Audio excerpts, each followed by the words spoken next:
made a prayer, the same way Benny had made a prayer to host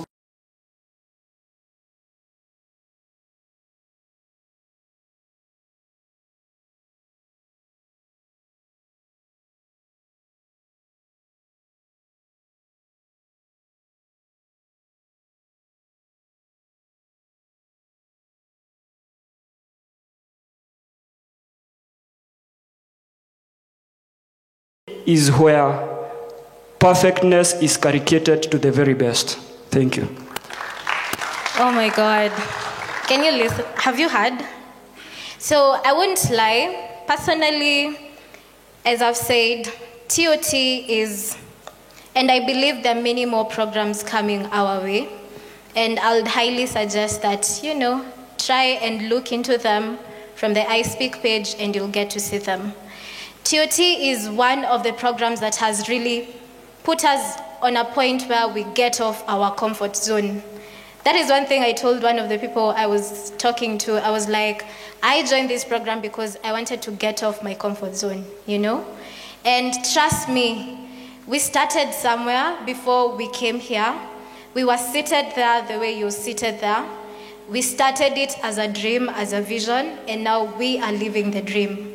So keep up the good work, keep believing in yourself, and just have faith that God will work in many ways that you do not know. So the second question is, what have you learned about TOT, and how is it going to help you in your industry? Yeah. Thank you very much for such a wonderful question. Let me speak on my behalf in the field that I am in. I'm in the engineering industry, the energy sector. And they say a world without engineers is a world that is not fixed. But when communication is absent, we can never fix anything. There is a gap when it comes to the energy leaders who are there and the consumers of the same energy. My dream and my vision is to bridge the gap when it comes to communication, that energy can reach to everyone and we can bridge that gap of communication. Yeah. Okay, thank you for the question. I'm pursuing a BSc in hospitality management, where my vision is to bridge the gap in communication, that is in the hospitality industry, bearing the fact that in the hospitality industry, being hospitable, communication is part of it. This is in making deals with the people who are going to come and maybe be in your hotel. If you are not able to articulate yourself well, you cannot be able to handle these kind of deals. So, yeah, it will help me that way. Yeah. Thank you so much. I'd say in economics, first of all, at the mention of economics, tension in the room. Yeah, but how communication will impact my field? I'd say, first of all, my dream has always been to do advertisements, I'd say. And that is why I joined. That is one of the reasons as to why I joined TOT, because it's a place whereby my confidence will be built. So in economics, I believe, or it is there, that, for example, let me just use an example, advertisements of brands, advertisements, let me use an example of Coca-Cola, right? So Coca-Cola is a very big company, known worldwide, and advertisements of Coca-Cola will lead to Coca-Cola being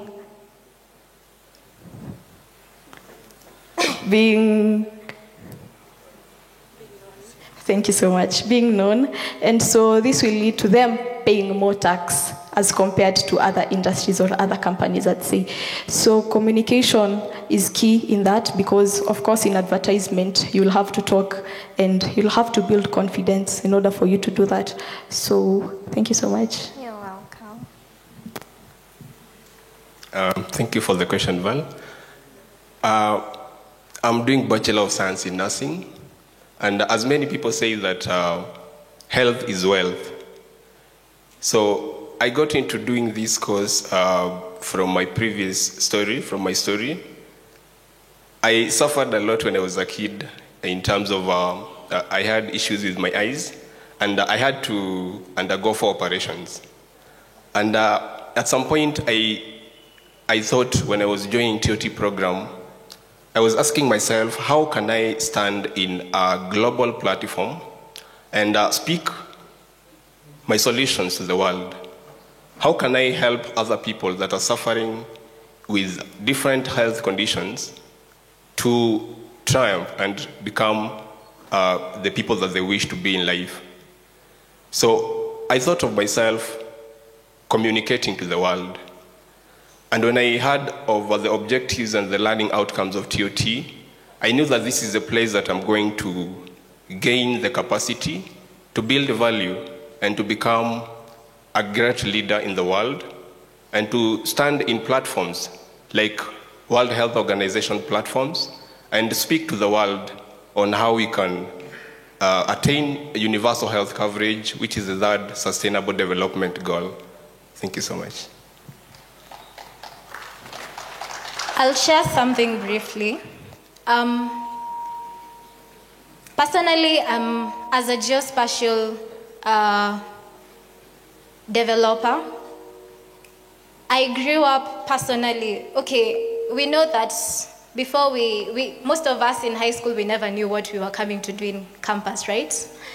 So when I got into this field, one of my aims were seeing myself in a board of directors, or rather in a boardroom, pushing different agendas for different companies.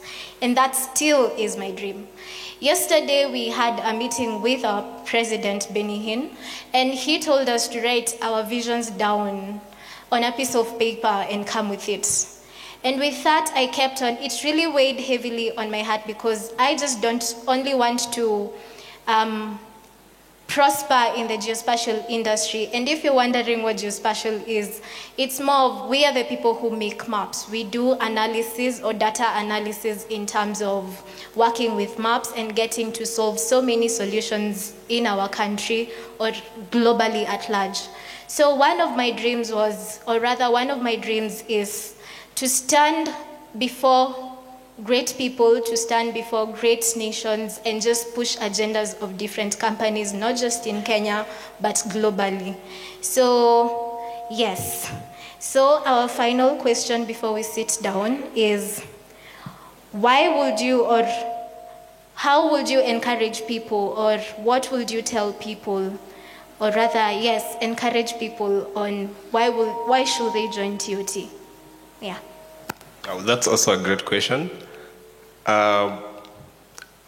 Before I joined TOT, I was this naive guy who would come to such an event and maybe just go out without even knowing my neighbor. And right now, as I stand before you, I have almost someone's contact list here of friends that I have got from such platforms. And like just coming, networking, building strategic networks, going out there and discussing how we can come together as young people to change the world through our solutions and through the minds that we have. And I'll really encourage you, as you see us standing before you today, tomorrow I'll really love to sit there and watch you here as you give your testimony of how you've been impacted from the TOT program. Thank you so much. Thank you so much. Well, pardon again, I'm sorry. Oh, how would you encourage people, or rather, what form of encouragement would you give to the audience on why they should join TOT? Thank you so much. Yeah. So what I will say is that TOT not only builds your confidence and your communication skills, you also get to interact with people and also get to make brothers and sisters, as you can see. People who come through for you in times that you never expected. And so apart from that, you'll also gain experience, I'd say. You'll also get closer to God, because how I was back then and how I am right now in terms of my salvation, I'd say I'm advanced.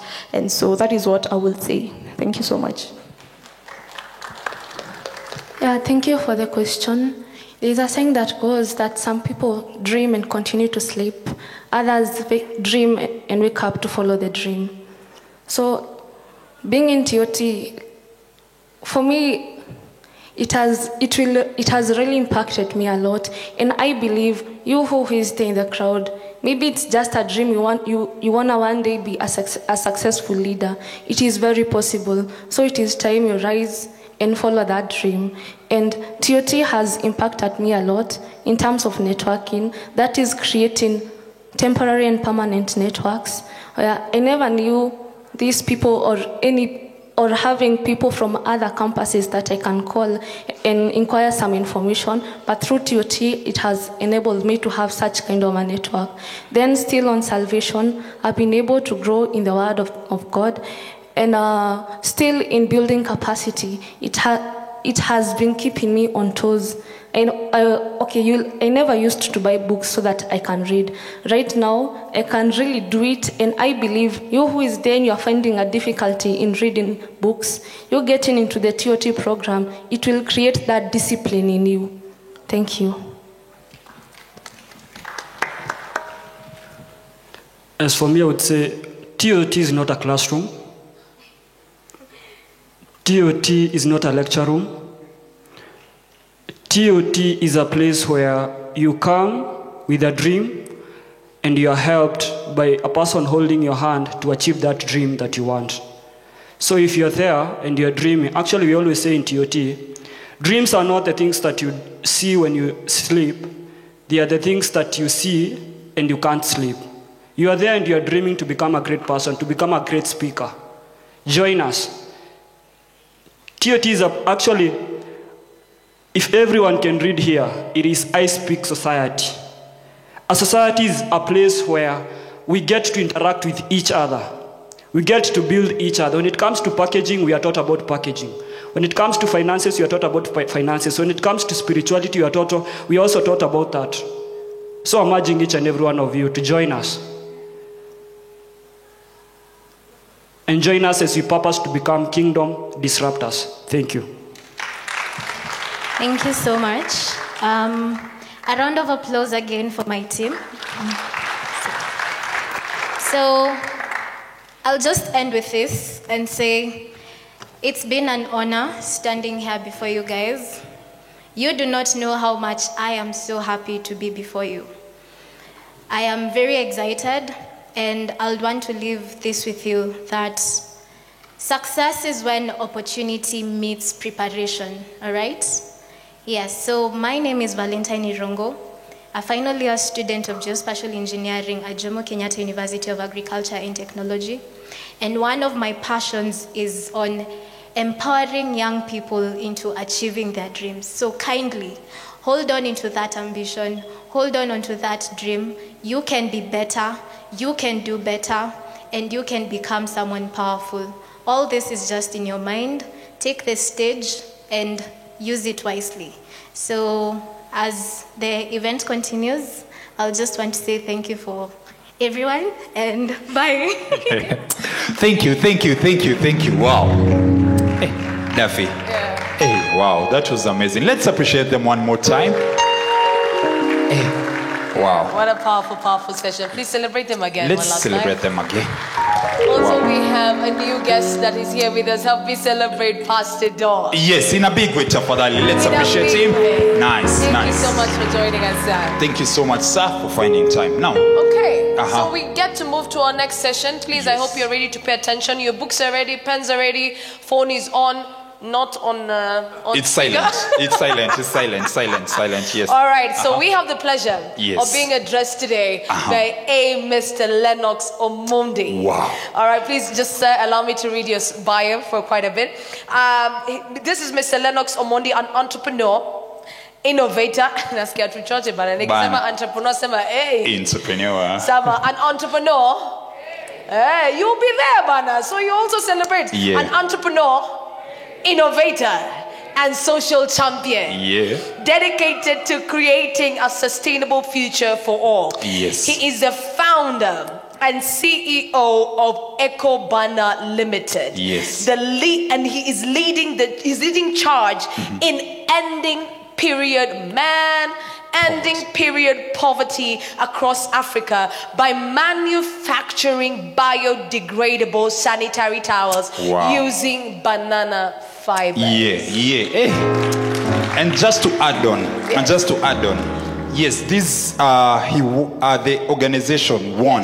Yes, a HALT Prize. Yes. The HALT Prize Foundation on 28th September 2022 held its global finals and chose the social entrepreneurial setup, Echo Bana, as the winner of shillings. Shillings. $1 million. Where? Where basi yosi shillings. Dollars, emphasis. By the way, lazima, sindio? Yes, So, sorry. we want to invite him in a special way. So, nataka tafadhali, let's sasa tufanye. Please stand up on your feet. Yes, tafadhali, let's be upstanding as Let's we. give honor to Yes. whom honor is already accorded. Yes, tafadhali. So, Warm your hands like warm, this. as we- kabisa. You're getting him ready. You don't know what he will speak. Could be Yes. your next, provocation to do the next big True, thing. So true. everybody, ladies and gentlemen, boys and girls, Lennox Omondi to the stage. Thank you. Wow. Happy Makofi, Lennox. Hey. I didn't know there are some people up. I'm just seeing them now. Hi. All right. So I'm so much honored to be with you guys here today, and I wanted to share about our journey. Because when I met Walubengo, we have been planning to meet with him for I think since last year in April. But then we've never found time to meet. So I met him like yesterday. I met him like a week ago on Instagram. Then we met yesterday and we had some lunch. So I was telling him that if the ISP Convention 3 is happening tomorrow and I might be available in the morning, if I come, what can I tell? Because you guys are just like me. You're the same age. I'm still in the university. I'm a third year student at St. Paul's University. I'm pursuing bachelor's degree in mass communication. I have 2 double majors in marketing and development communication.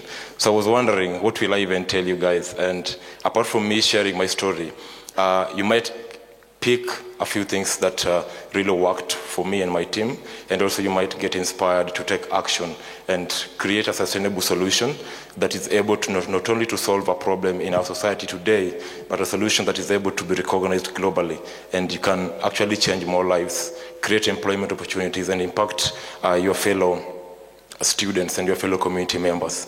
So, that was loud. So, when I had this idea, this disruptive, crazy idea that we can actually make sanitary towels using banana fibers, I didn't think of it like something that would right now be very big as it is, because when I joined the university, when I joined St. Paul's, you see, the way they do orientation, you guys are being told there's this club in the university that does ABCD, there's this other one that, you can get to meet a lot of big people. So 2 of the clubs really stood out for me. One of them was an Actors Club and the HALT Prize Club. So Enactors it's a global organization that gives university students all over the world a platform to pitch their ideas, to know how to create solutions. They take you through a program of design thinking, incubation program for businesses, teach you guys how to raise funding.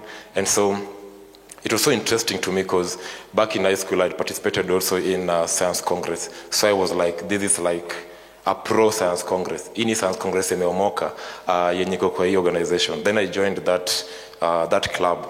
But then with time, the person who was leading the club was so much connected. He was that person who would receive calls like, anytime I was with that guy, he was receiving calls every moment.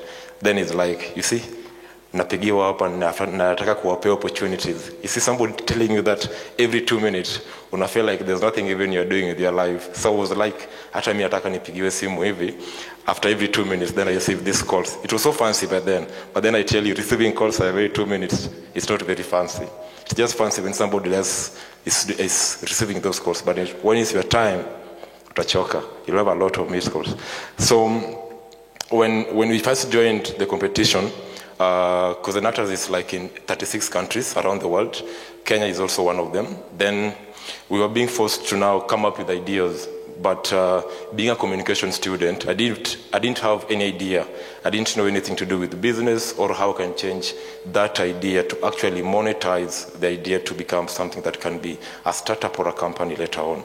But then our first idea was actually, when I think of it today, even right now, I usually say that I was we were so stupid to come up with that idea, because I was like, that moment, that was the best idea I could have ever imagined coming up with. I felt like I need to even finish school right now.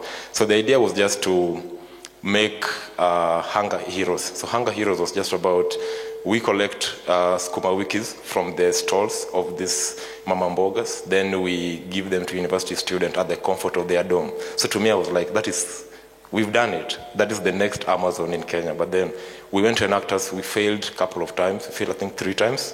We never got a chance to go to the national exposition. We failed at the evaluation level, because the evaluation is being done by KPMG. So that repetitive failing and continuing to develop the same idea, the same times, I realized that there's nothing new that we are coming up with. But then when COVID had hit and shops are now being closed, we are going back home, and most of us in the university, either we are going back home, Ushago, or we are still staying in Nairobi. But then when I watched when the late Magoha was releasing the results of the Form 4s in 2020, over around 1.3 million girls didn't have access to menstrual products, meaning they had missed the examinations. Maybe three exams they didn't get to finish. Some didn't even get to start the examination. So to me, that was like, because with the kind of the mental state, the mindset that I had already developed in Enactus, I could have started seeing opportunities in some of the small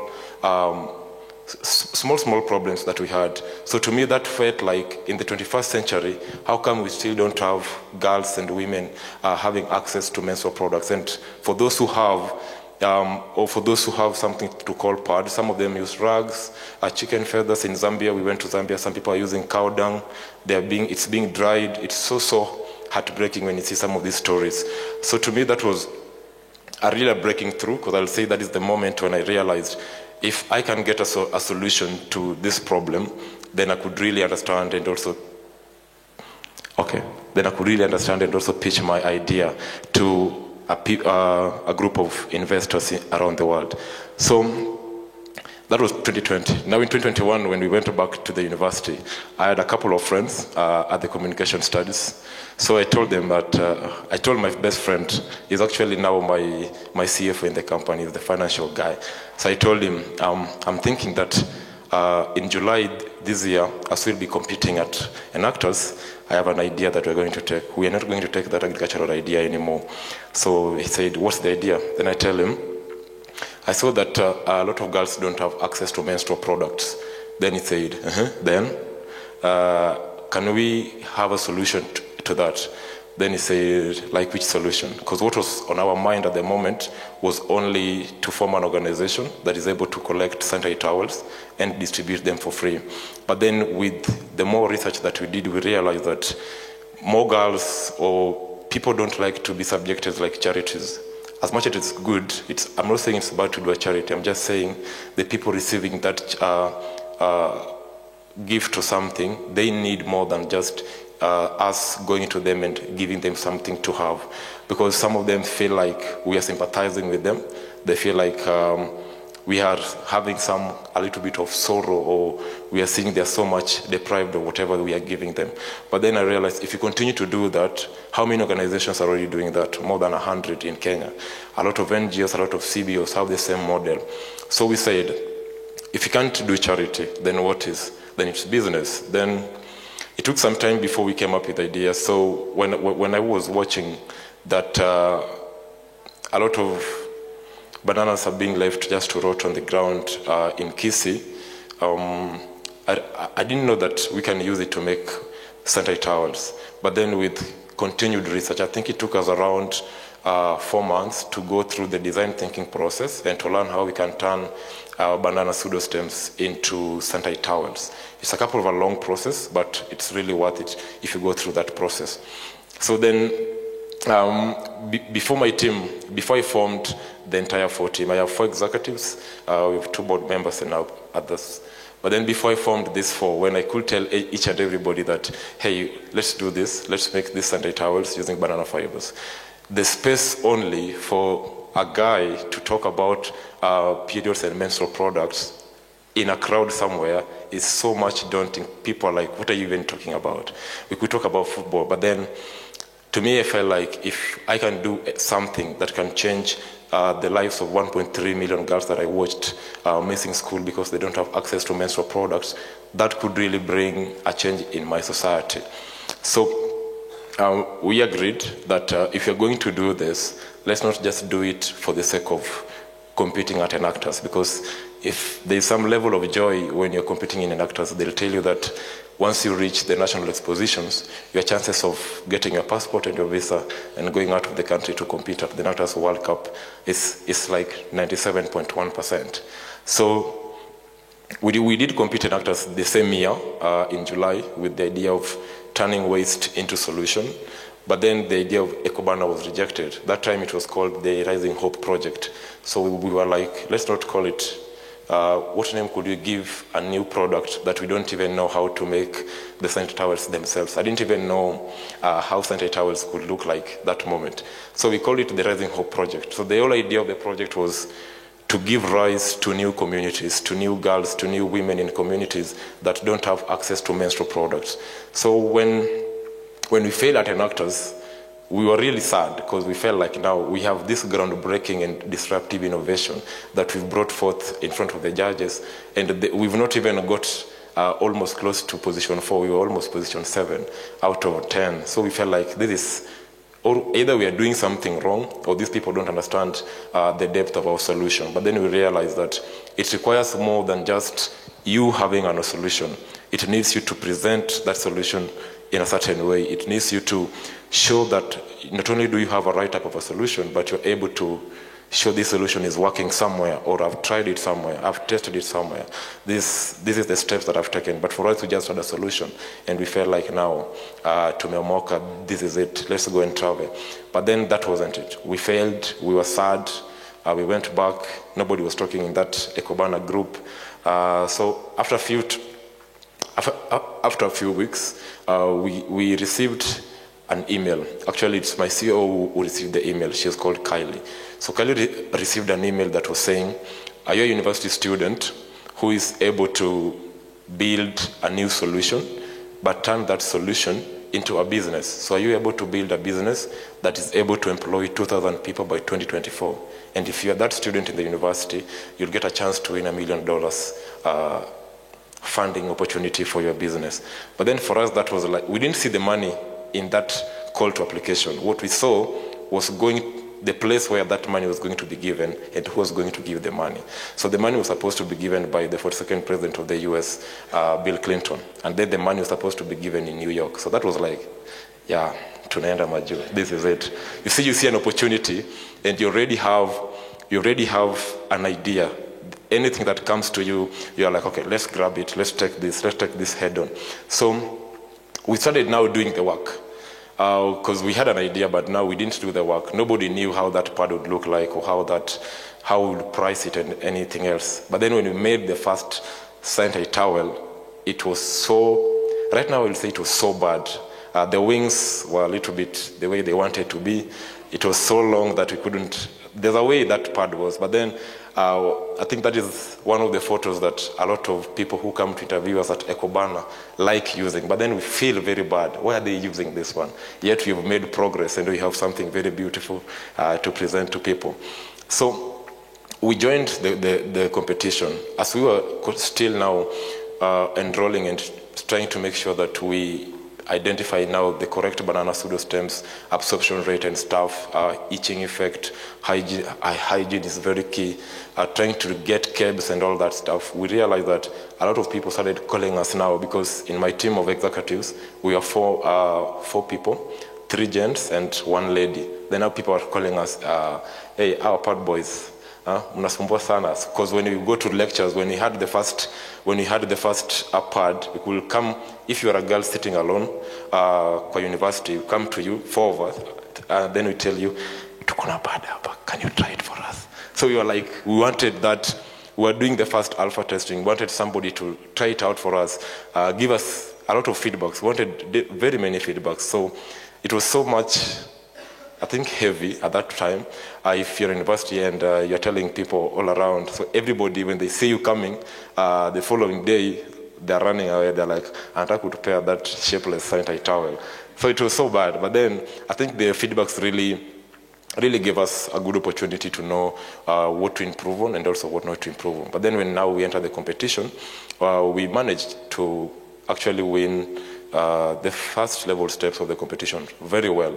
I don't know if it was very well or there's enough work that we did, but winning from our university, the Kenyan level, the South African level, then we went to Boston. So last year, around 15,000 applicants joined Hull Prize Foundation. All over the world, 15,000 startups, and only one startup is supposed to win $1 million for their business. It's a lot of competition and a lot of pressure. Then when we went to South Africa and won against 64 teams from the African region, okay, thank you. Thank you. We realized that this is now not just about traveling. There's something more in this than just, presenting this idea to the judges and they're like, hey, we like it.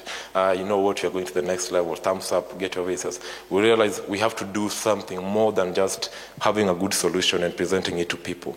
We really needed to know if we're going to continue with this, what are the next steps of Ecobana Limited and how will we be able to monetize and make sure that as we solve a problem in the community, we have a heart for the world and also a mind for the business. Then we went to the next step of the Global Accelerator. It took place in Boston.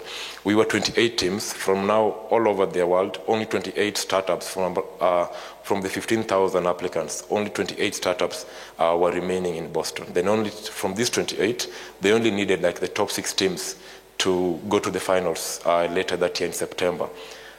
That is where now the competition is, because there was this one crazy team. I still feel like they could have won, but then we won, so no pressure. So I felt like they have a very good idea. They are students from Hong Kong. What they are doing is they are making beer using bread. So they make different types of beer. If it's a gluten-free bread, they'll make a gluten-free beer. If it's a brown bread, they'll make, I don't know what they do. If it's a white bread, to me I felt like that is it. That is the idea that is going to win. We are done. For us, we are here. Let's enjoy the time, and then let's just go back home. Because if you look at the statistics, no any other Kenyan team had ever won the Hull Prize ever since it started.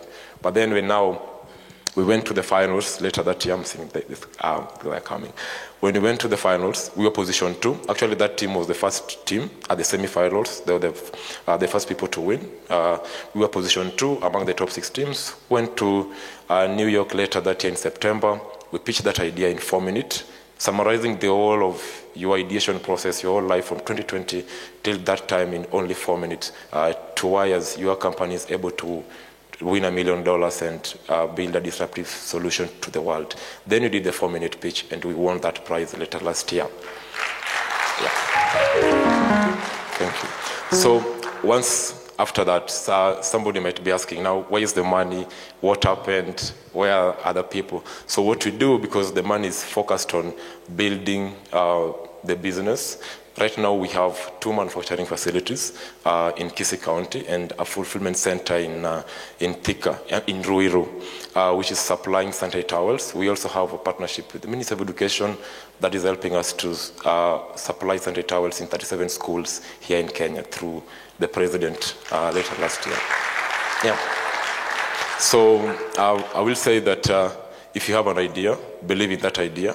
You'll have critics, but some of the critics should give you enough push. If you have the right pain, it should give you enough power for you to continue to work on that idea. And I usually believe that if people question that idea so much, then that's the right idea, because they see you fulfilling a need that they want. I've learned that people need things and people want things. So if you solve a need for people, most importantly, they're going to be able to take it up, because some people might want something, but what actually do they need? So solve a need, monetize that need, and there are platforms that are able to equip you with good tools and solutions that you're able to pitch your idea, get more funding, and also build a company, build yourself professionally, and build also a business that's able to employ people, impact lives. So that is what we are doing at Ecobana.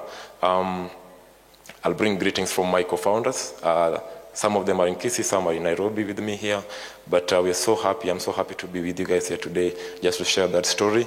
If it inspires you to take action, take the right action. identify a problem in your community, use available resources to solve that solution. Because for us, we realize that we don't want to solve a big problem. It's a big problem, yes, globally. It's very big. Period poverty is actually a big problem. But what we use to solve that problem is limited, available, and underutilized resources that we have. Everybody sees bananas everywhere. They are the world #1 consumed fruit all over the world, meaning in every country, you'll have to find a banana pseudostem that is just left to rot on the ground. So identify a good problem, not a good problem. Identify a problem. All problems are good, but the solution that you're going to bring to the world is the one that is going to matter. Is it a solution that people are going to need and embrace, or is it a solution that is going to be here for some few months and it won't last forever? And also learn how to scale that solution. What are the possible ways that you want to use to scale it? The only 3 principles of scale that is known to everybody is identify a problem, then know how to distribute the solution to your problem. If you can't distribute this solution to a couple of people in this room, then it means that not even everybody around the world can be able to use your solution. They know how to make money from your solution. So you have a problem, you know how to get it to the user through the distribution channels, and you know how to get money from their pockets. And that is going only to happen if you solve a need that that person has. So I'm wishing you guys all the best, and as you continue to hear from amazing speakers, I'll be still around if you guys want to talk, and also to network with you, and also to be able to share more on how I built that enterprise. And I didn't build it alone. I have a team there actually right now. We have around 17 daily workers and an executive board of 7. So I have a big team behind me that is working with me each and every day to make sure that we deliver those sanitary towels to Kenya and also the world. And you might be wondering, where can I buy? Now, the product right now is not available to be bought on shelves or on the supermarkets. What we are doing is we are using a business model of B2B. We are still selling to other businesses, other NGOs, like not NGOs. Yes, we sell to NGOs in bulk. We focus also in with the relief agencies. We sell to UNICEF and the UNFPA. We also deal with now like the contract that we have with the government through the president that he mentioned last year during Jamhuri. So at the moment where we'll have to launch and go public, then we'll be able to access our product on the shelves. But with time, if you have an NGO that is you have an event somewhere and you want us to come on board and help you with the sanitary towels, that one you can come on board. But for 111, we've not started to sell 111. It's not easy to realize profits with the kind of product that we have if you sell 111. So we are doing bulk sales, but we really believe that by the first quarter of next year, we'll be able to have launched, gone public, and now the product will be available for everybody to access, all girls, all women, and I really see a lot of my customers here, and so I'm very happy that you're getting this information right from me. So thank you so much, and I really appreciate it. Thank you. Wow. Thank you so much, sir. Let's appreciate him one more time. Okay. Sound.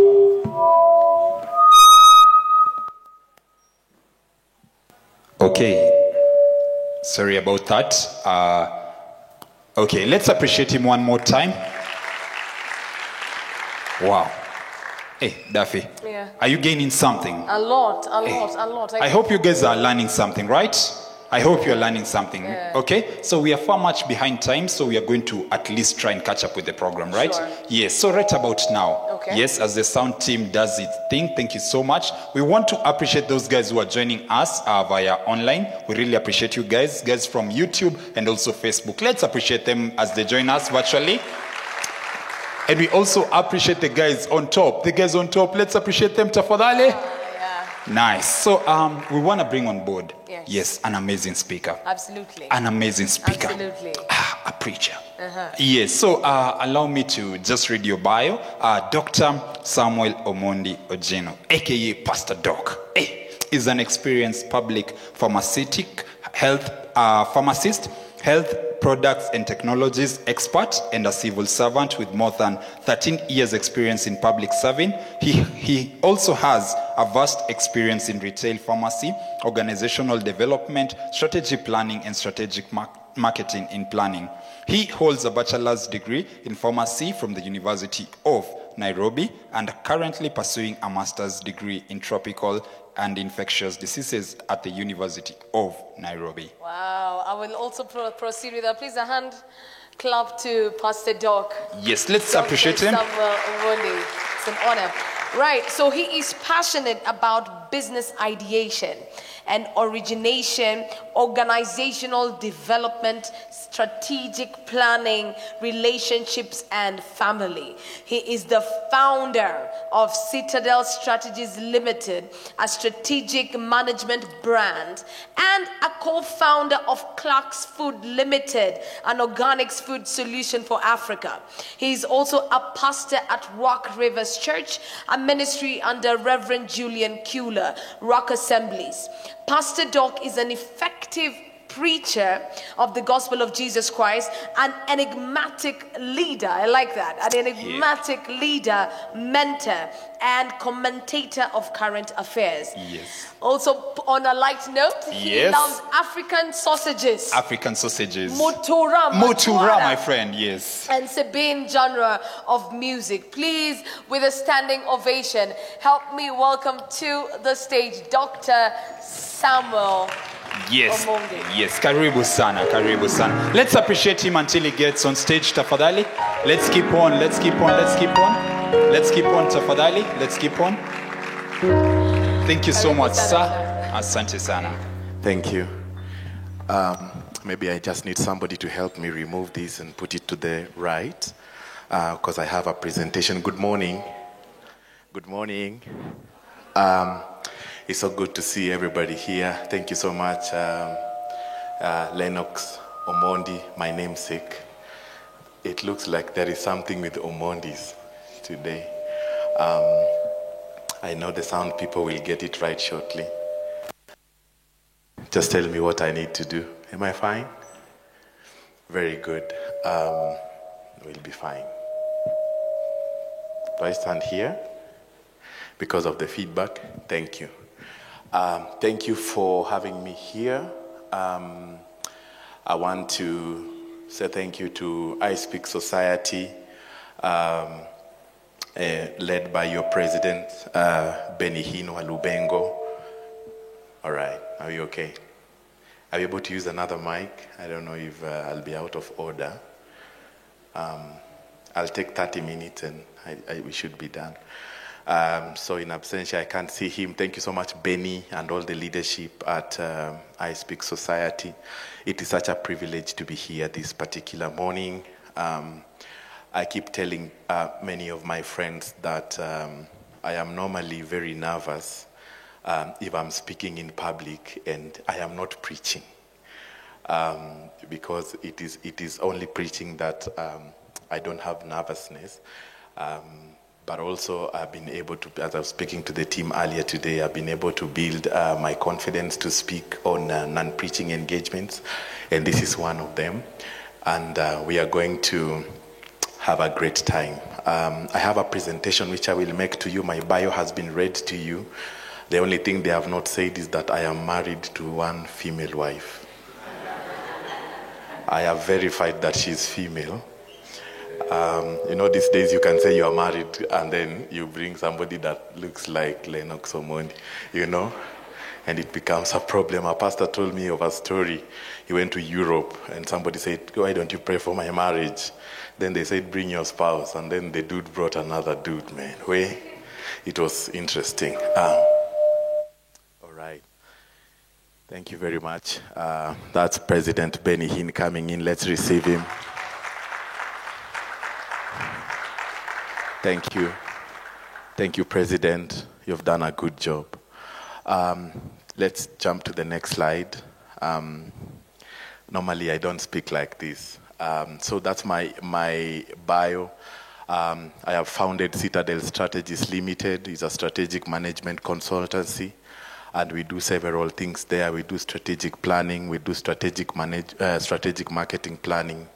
We do financial modeling together with some of my colleagues. One of them is my pastor as well. and many other things. I've also confounded together with him an organic foods company called Clark's Foods Limited, and we deliver organic foods to communities living in urban suburbs. I will not talk about that today. By the grace of God, I'm also a pastor at Rock Rivers Church in Havila Ranch in Raka. Some of you have been there. And I am also the in-charge or medical superintendent, if you like, of Kibera South Health Center, which is one of the hospitals that are run by the Nairobi City County government. So that's my principal employer. These are some of the brands that I've associated with. I've done so. Oh man, they didn't remove the NMS one. NMS, it's because this is when I made this presentation. So NMS should be Nairobi City County. I think if my bosses were here, they'll fire me. Citadel, Rivers, Zorisha Bridal is a business that I have run together with my wife before. Mama's Kienyeji Chicken is one of the products under Clark's Foods Limited, and Logos Pharmacy Limited also is a brand that I have run before. I want to talk to you today about building strategic startups. Don't worry about the logo, because that's where I made this presentation last. So I didn't pay much attention to it, but there's no problem. It should have the logo of I Speak Society. So Benihin, I think you are going to find me for that. Building strategic startups. Maybe I can just begin by asking a question by a show of hands. How many of you are in the university? Just lift up your hand. I may not be able to see very well, but I'll get a rough feel. Quite a number of people. How many people are currently running a business? Whatever kind of business, whether you are selling African sausages or you are selling thrifts or you are selling, all right, good. And I know there are also many of you up there, I may not be able to see you, who are running a business or looking to run a business. And that's why I'm here today. Next slide, kindly. All right. Do you have the next slide? I'll begin by, I have a short time, so I will not put a lot of emphasis. When we are talking about building a strategic startup, I was telling the team earlier today, the ones that received me, that I want you to think about your age, right? Are you with me? Okay, pastors normally like feedback when they are preaching. Are you with me? I want you to think about your age. Then, President, I want you to believe that God will give you 100 years to live. I want you to subtract your age from 100 years. So how many years do you have? Then, I want you to know that from 70 onwards, you will not be very productive. So out of your 100 years, you have taken out your age, and also you have taken out 30 years, isn't it? How many years do you have? You have the figure? Do you have the figure? Yes or no? Good. I want you to know the number of years that you have. A third of those years, you're going to be asleep, because you sleep 8 hours. All right? So out of 24 hours, you sleep 8. So remove a third and see how many years you have to have impact and to have influence. You know what I'm saying? You don't have time. President, many young people think they have time. You don't have time. You don't have time to waste. You don't have time to date the wrong people. You don't have time to chase after parties. You don't have time to look at what's the latest alcohol in the market. You don't have time if you are to live a life of impact and influence and purpose. Number 2, we have a problem in this country, and the problem is unemployment. And one of the things I don't like hearing, even as a pastor and a mentor, is somebody coming to tell me that I want you to help me get a job. And to be honest with you, the rate of unemployment is not going to come down, either in Kenya or globally, because of the challenges that are coming up every day. And all of you that are seated here today, I want you to know that you have the capacity, because what you need, and I hope you are taking notes, what you need is not a job.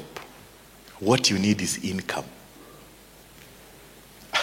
I almost said praise the Lord. What you need is what? Income. And you are in the right space and the right season of your life for you to start thinking about, just look at my profile. I am a pharmacist, but I have only done 10% of my time is what I spend in pharmacy practice. Much of the things that I do are things that I never went to school for, because the university is not supposed to give you skills to do a job. It's supposed to open your mind for global thinking so that you can be a pharmacist, but you are a CEO of a strategic management consultancy. That's the purpose of the university. So if you're a teacher and you're training as a teacher and all you want is to be an ECD teacher or to be a primary school teacher, yet there are so many unemployed teachers in Kenya, then there's a problem. What you need is not a job. You need income. And I can tell you for free that many of you here have an opportunity to start a business not tomorrow, but today, or to rethink your business. And that business is what I'm calling a startup. So what's a startup? It is a company in its initial stages of operations that is fully funded by the founding entrepreneurs, i.e., hasn't received any investment, whether in debt or in equity. So you have borrowed from your parents, you have sold your cats and dogs and cows so that you can get money to get a designer to do for you a logo. Then you have sold all your old clothes so that you can pay rent for the first small office with that. Lenos is laughing because he's been there. You have collected money from everywhere. So when we talk about a startup, this is a company that has not received attention from people who got the money. Because when you talk about debt, that's banks. And when you talk about equity, that's investors. Okay? Banks will want interest from you. Investors will want dividends from you. So if you have not received any money from any institution of this type, then you are simply a startup. All right? I don't want to lecture. Look at that, President. This is interesting. Africa's startup picture. Lagos is leading, okay, followed by Nairobi in Africa. Why don't you clap for yourselves? The people seated here today should form part of that statistics. I want to believe the reason why Lagos is leading is because there are 300 million. So statistically, there are more. You know, and we have an opportunity as I speak society to raise people that can be able to actually make this picture better. Nairobi is number 2. Look at Cape Town. We are ahead of South Africa in terms of this is as far as 2021 is concerned. I have not updated it. Yeah. I think the number may have changed as we speak. Then we have Joburg, Cairo, Kigali, Accra, and Tunis. Basically, it shows us that Nigeria and Kenya are actually the hubs in Africa where new business ideas are coming from. All right? Let's proceed. Did you know that 90% of African startups fail before year 5? It means that if 100 businesses start today, 10 are the ones that will make it by 2028. 90 will collapse.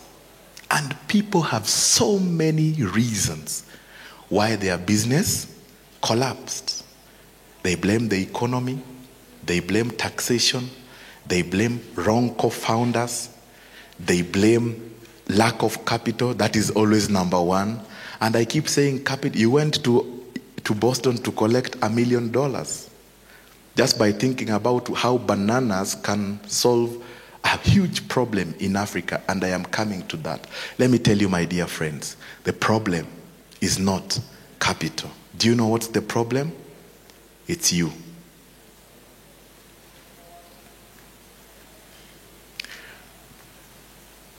Kune was founded by an interesting gentleman. How many know Kune? Did you hear about Kune?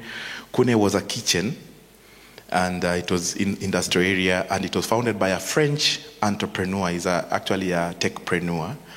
And he claimed that when he landed in Kenya, he could not get a place where he would get food for $2. Is that true? $2, when the dollar was 100 bob, president is 200 bob. Do you know in campus we used to eat 10 shillings? You know, it's chapo and you dip it in that Holy Communion soup, which is called bean soup anyway. He said that in Kenya, nobody gets lunch for $200. Is it true or it's not true? It's not true. Most of you are campusarians here. When I was in University of Nairobi, I needed 15 shillings a day to have 2 meals because cabbage was 3 shillings and ugali was 7 shillings in the mess. All right? For those of us who came from the village, you know, there were guys from Kileleshwa and they used to be picked. Pizza used to be dropped. We used to be so depressed because of that, you know.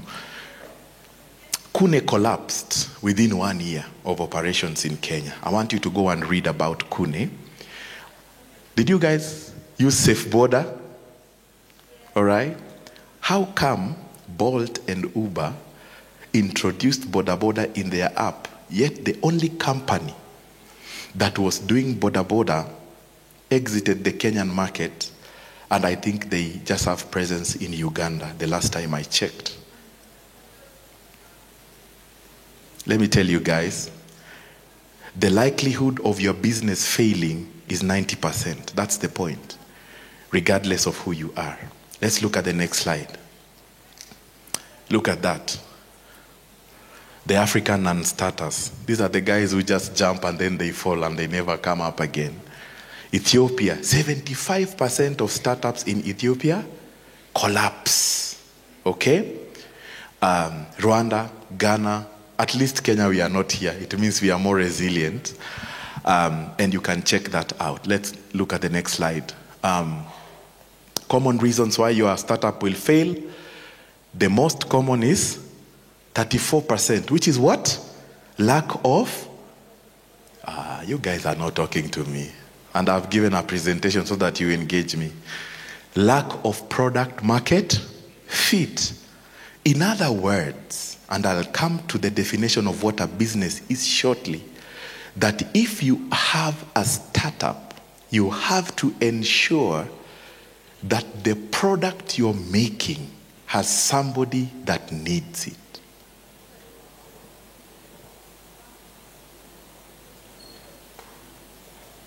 I'm pausing so that it sinks.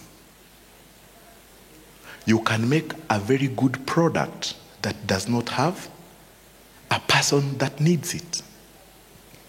34% of the 90% businesses that fail, they fail because there is no product market fit.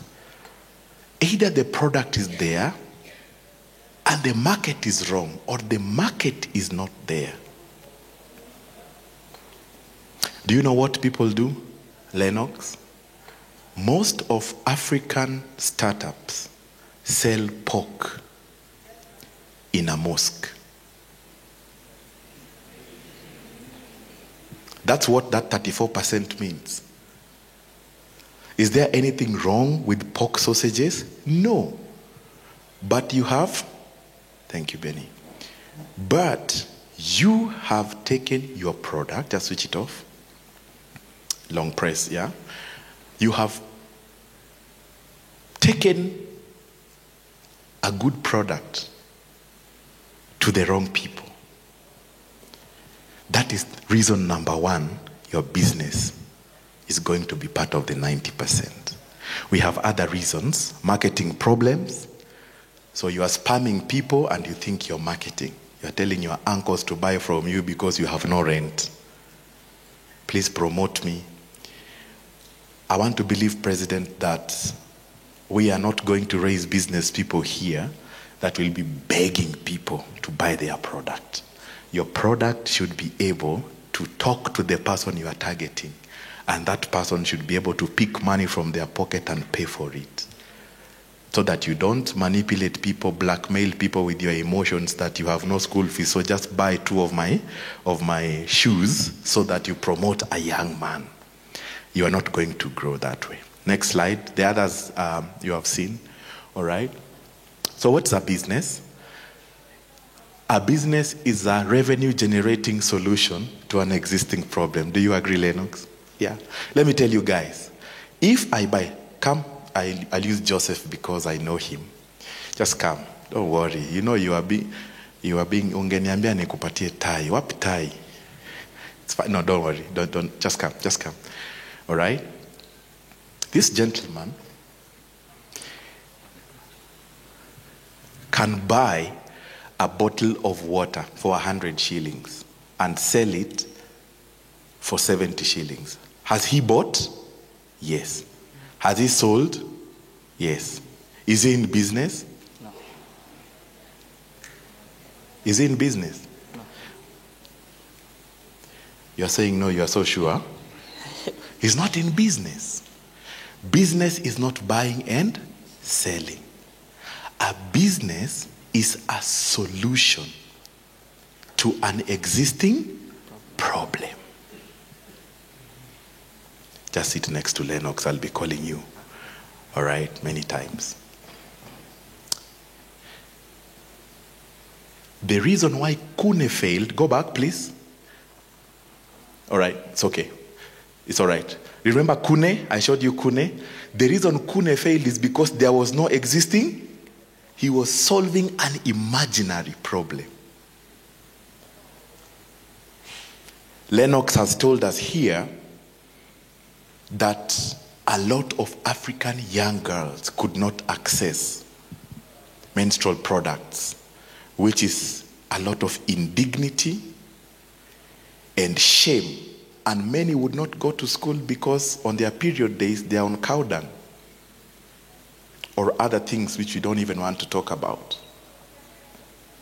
That problem pushed him to come up with a solution. And he was not thinking about the money.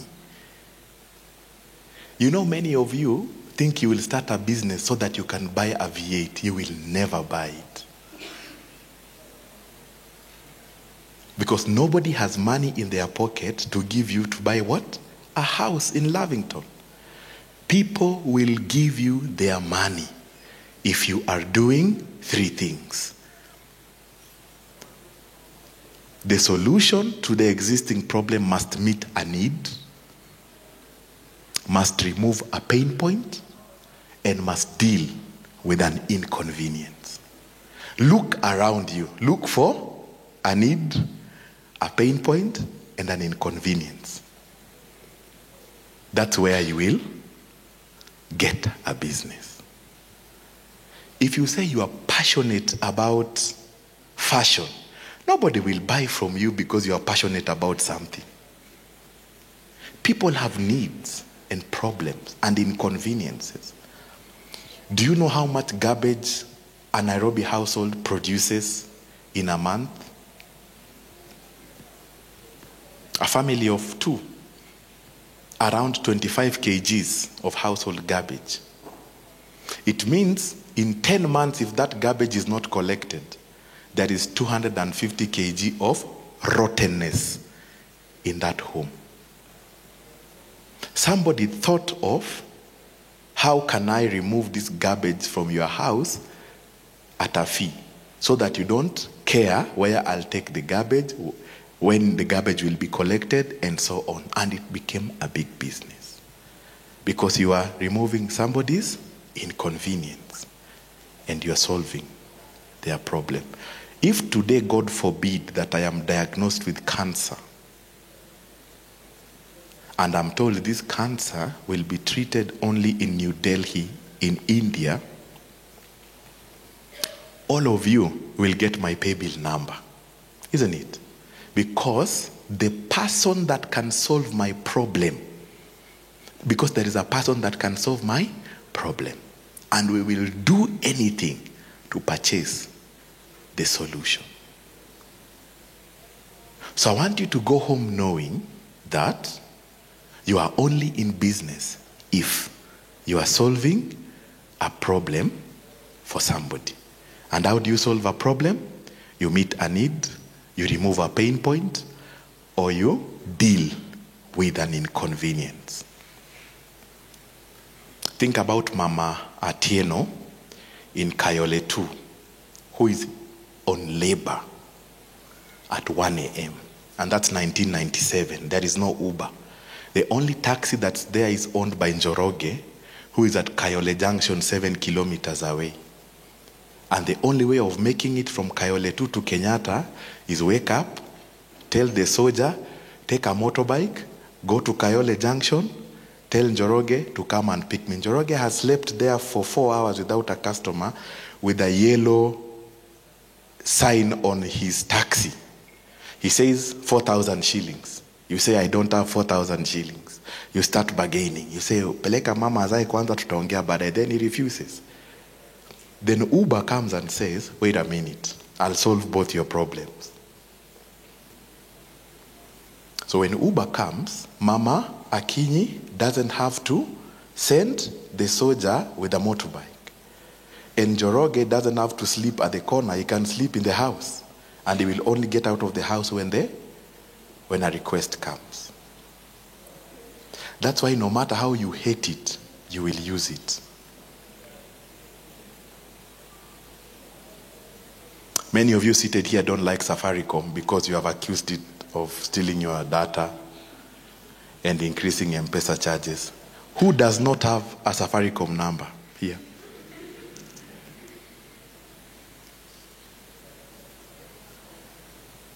Who does not have a Telkom number? See? The reason why you are with Safaricom is because they got something that you can't get rid of. You need it. It's money transfer. The way we used to send money to the village, Kitambo, is you put the money in an envelope, then you give it to Okumu, the driver, to take to your mother who has a shop in Awasi. If he's caught by cops and he has to bribe, he will use that money. And your mother who is waiting to repair the leaking roof will have to wait longer. Safaricom came and said, wait a minute. You must come up with a product that somebody needs. Okay, next slide. Basically, a business is expressed through an incorporated vehicle called a company. What do companies do? Companies exist to create a competitive advantage that will increase shareholder value. So let me just explain that shortly, then we will rush through the slides because I don't have much time. So we have defined a business as a solution to an existing problem. So you need a vehicle to express that business. That's what we call a company. And the company must be funded so that it can create the solution and take it to the market. So people don't start companies because it's a hobby.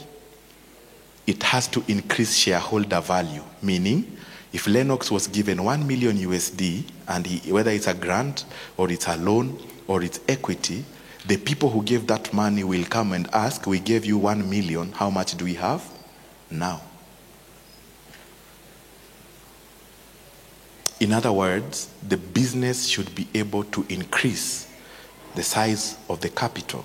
If you put in 100 shillings, after 1 year, the valuation should be 120 shillings or 150 shillings. Nobody puts money in a business so that it can fail. And the only way you can be able to create competitive advantage that will increase shareholder value is to understand what competitive advantage is. And I'll explain that shortly. Competitive advantage is the reason why your target customers should buy your solution and not from your competitors. We have Safaricom, we have Airtel, we have Telkom. Why is it that you have a Safaricom line and you don't have a Telkom line? It's because they have given you a reason to purchase from them. Why would you buy pizza from Pizza Hut and not Pizza Inn or Domino's? because there is a reason why they have sat as a business and they have created what we call a competitive advantage. I want one of the ladies to come. I will use her because she will introduce me. Just come. Let's clap for her. Just come and stand here. This wonderful lady, I am not a prophet, so don't worry. There could be 10 people that want to marry her. All right? And all of them have met the basic requirements. Now, you can't marry all the 10. You only need. The one that will get her is the one that will have the best competitive advantage. So if all of you are taking her to, you're taking her to Mama Oliech. The other guy says, let's go for lunch in Dubai. Have your seat, please. Oh, tenda Mama Oliech ama tenda Dubai. Give people.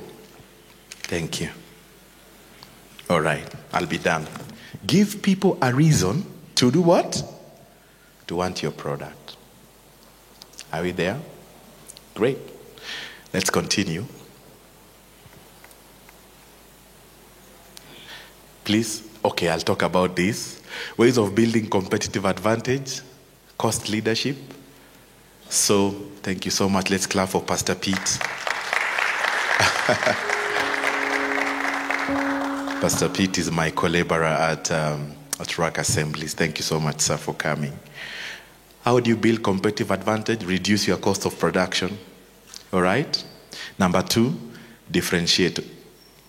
So you have to build a product that is distinctioned and not necessarily dominating. How many of you guys know Fogo Gaucho? You've been to Fogo Gaucho, or you have seen it when you're passing at Westlands?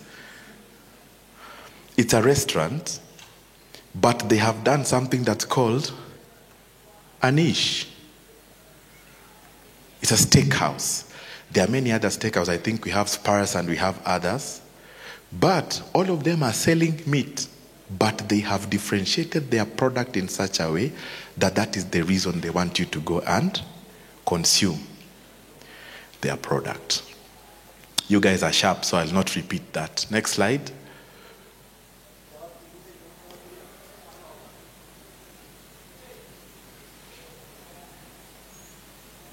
All right. Good. Do you know those brands? So when you think about Gertrude's, is it a cancer hospital? Is it a cancer hospital? What about when you think about Mathare Mental Hospital? It's a hospital, isn't it? Gertrude's is also but they are differentiated. So if you are running a restaurant, you could be running a restaurant that is only selling Italian food, or Spanish cuisine, or coastal food. It is one of the ways of increasing your competitive advantage. Twiga, okay, it's an e-commerce platform that links the farmers directly to the market. And I've talked about Fogo Gaucho, which is a Brazilian steakhouse. Next, I think I have less than 5 minutes. I'll be able to finish, don't worry. Next slide. Just next slide. Skip that. Just keep going down. I'll send this presentation to President and then you will get it. Just keep going down. Keep going down. All right? Keep going down. Keep going down. Let's keep moving. All right, good. Go back one step. I just want to go through this and then I'll finish. So for you to be able to create a competitive advantage, first of all, you have to design how your business is going to be, what we call business modeling, and it's normally captured in something called a business model canvas. I know you have built one for your company when you are starting, and this is basically a document that shows the 9 moving parts of your business and how they are coordinated. I will go through that very fast and then I will be done. So the first thing you need to think about when you want to build a strategic startup is you must have a product. Let's go down. Next slide. Yes. Your product in this case is called a unique value proposition. What makes your product different. Okay? So product is also called value proposition. And that value proposition must have some uniqueness to it. So you can make pizza, but another person can make pizza with some top-ups of peri-peri or chicken or mushroom or whatever. They are differentiated in taste. You can differentiate in size. You can differentiate in pack size. You can differentiate in age group and so on. So your product is your unique value proposition. Remember that a business is a solution to an existing problem. So this value proposition is the problem, is the solution to a problem that you are solving. That's the first thing you need to think about. What is your value proposition? Number 2, customer segments. Please, who is this product designed for? Don't just start a business because your father was a business person. You have to ask yourself, this water, Pastor Pete, you can assist me with a bottle of water. Who is being targeted with this water? Who is the market? Is a person who is on the go, okay, and cannot be able to go to the kitchen or cannot be able to go to the fridge to get water. So it's been packaged in such a way that you can drink it when you're mobile, or you don't have to go to the kitchen to get it. So it's been bottled in Kitambo. It never used to be clear like this. So people would wonder, is it clean and so on. And now they are even differentiating it further to make the bottle clearer instead of blue. And you can see it's also differentiated in pack size and so on. So it is water, but it is not just water, it is a value proposition for a market segment of people who are in events, for people who are on travel, and so on. So you have to think about who is the product for. You need to know who you are selling to so that you don't know who not to waste your time on. And I like the example that he gave, that you're not selling to the retail, you're doing B2B and you're selling to NGOs and relief agencies and so on. So that's why you will never see him posting on status, please promote us, because he's not talking to you. Don't talk to the girl that you don't want to marry. If you want to marry many girls, all of them will reject you. Cindy? So know which one you're talking to, so that you customize the marketing language to them. So that is number 2. Number 3, I'll be done shortly. Number 3 is what? Give us the next slide. Marketing and distribution channels. So you have your product, which is your value proposition. You have your target market. How will the people you are targeting with your product know that you have something that will solve their problem? In marketing, we normally say, if you are not seen and if you are not heard, you don't exist. Do you know those guys who say, nilikuwa nitakanga kukuoa alafu ukaniacha na hujaisema?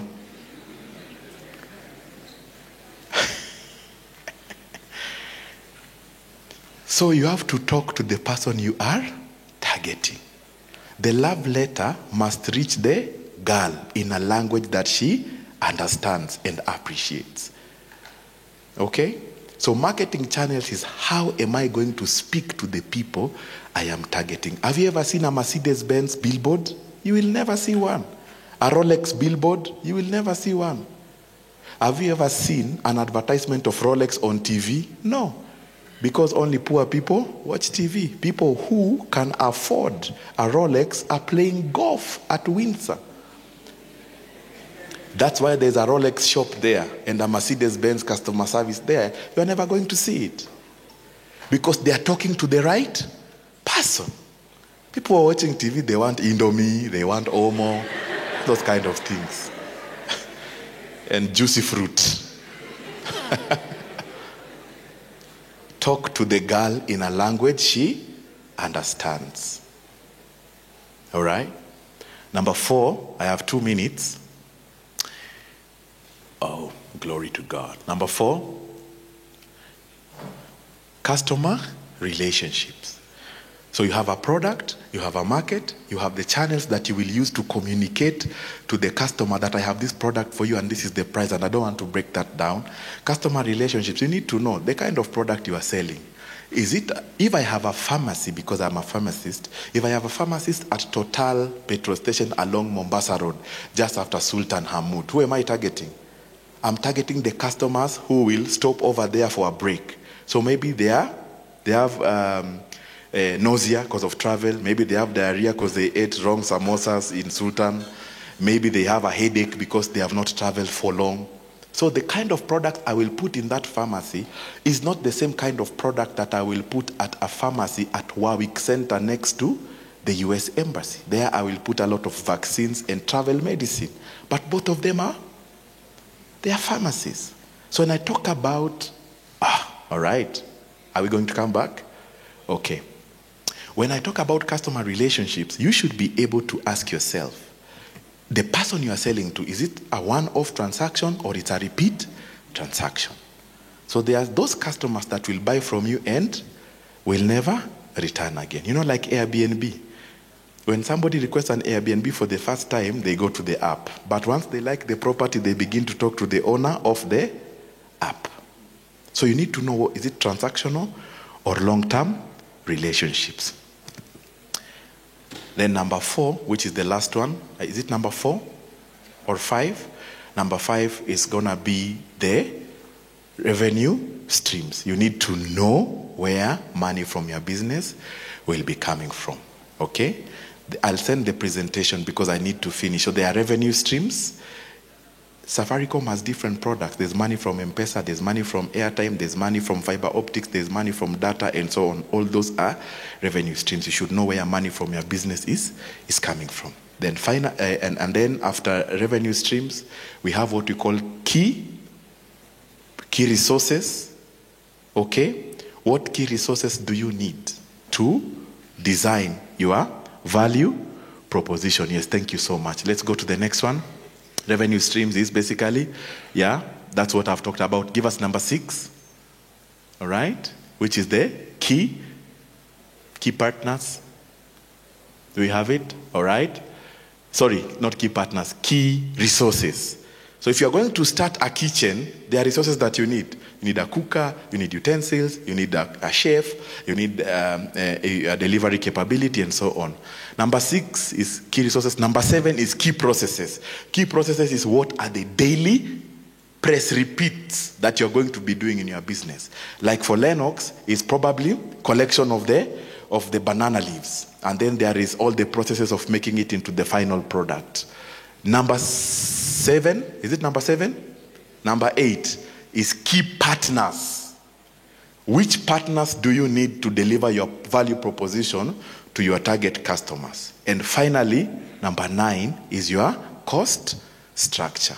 How will it, what does it cost you to make one bottle of this water?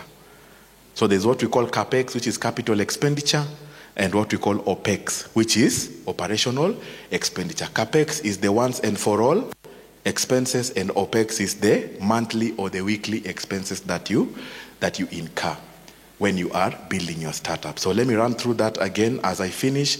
Number 1, unique value proposition. Number 2, customer segmentation. Number 3, what do we have? Marketing and distribution channels. Number 4, customer relationships. Number 5, revenue streams. Number 6, key resources. Number 7, key processes or key activities. Then number 8 is key partners. Number 9 is cost structure. That is the most basic place to start thinking about your business.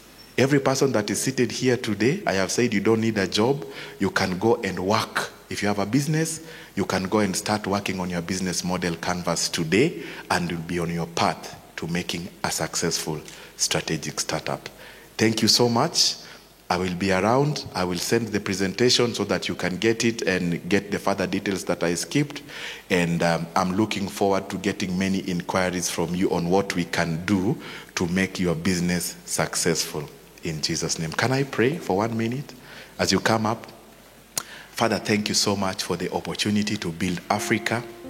Thank you for every person that is seated here, because you have called us to influence and impact. And I pray in the name of the Lord Jesus Christ that every person here will come up with a solution for Africa, for food and water and nutrition and transportation and energy and finance Help all of us to put the skills we have collected from university and from our mentors and from our academic institutions. Help us to put that together to solve the problems for Africa and to build Africa. In Jesus' name.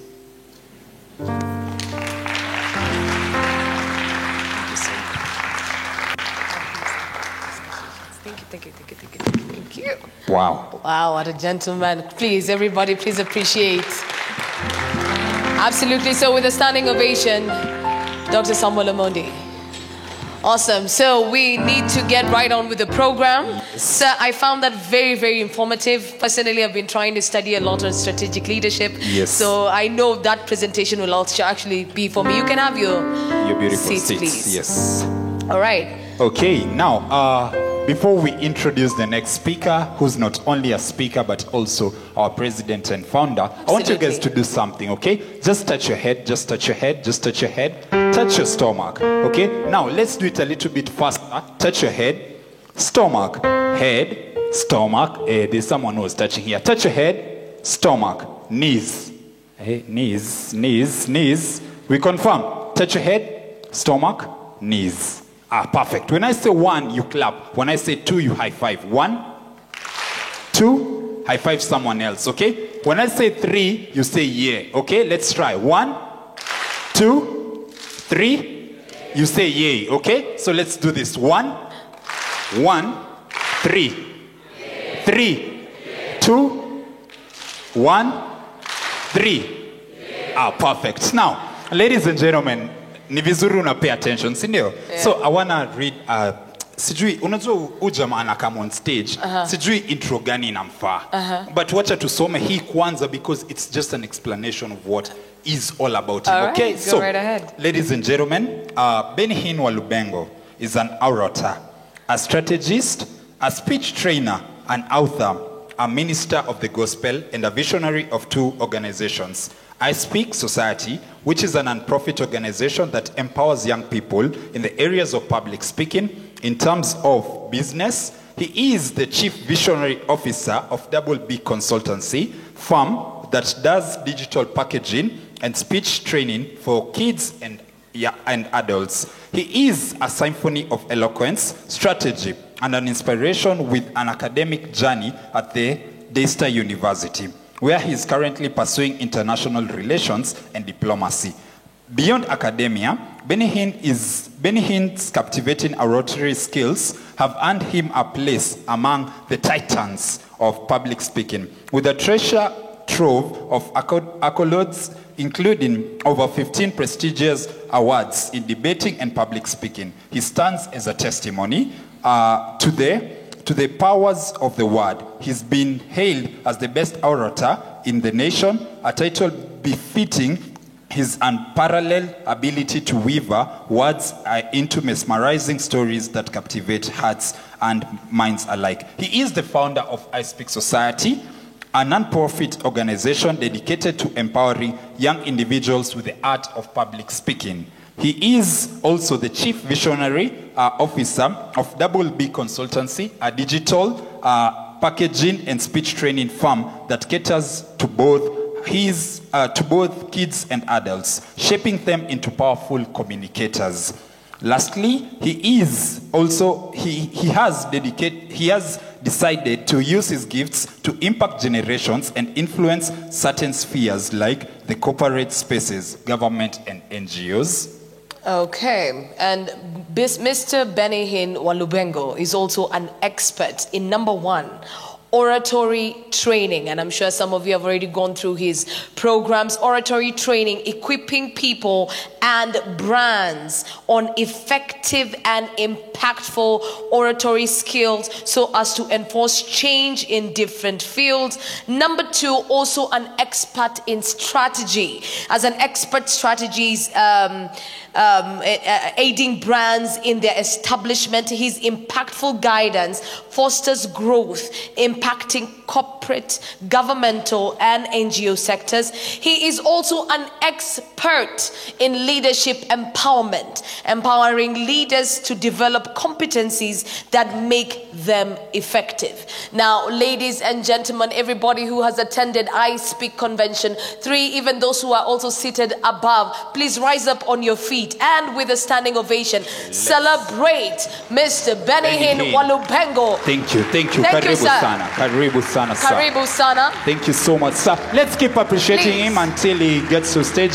Thank you so much, sir. Welcome. Karibu sana. Thank you so much, sir. Good afternoon. Please have your seats. Thank you. First of all, I want us to appreciate Pastor Doc for the excellent presentation. Let us clap for him. Let us clap for him in a better way. Let us all appreciate him on this side. Every person, let us appreciate him and honor him. Thank you so much, sir. Thank you so much, Pastor Pete, for creating time. Thank you so much, my friend Lennox.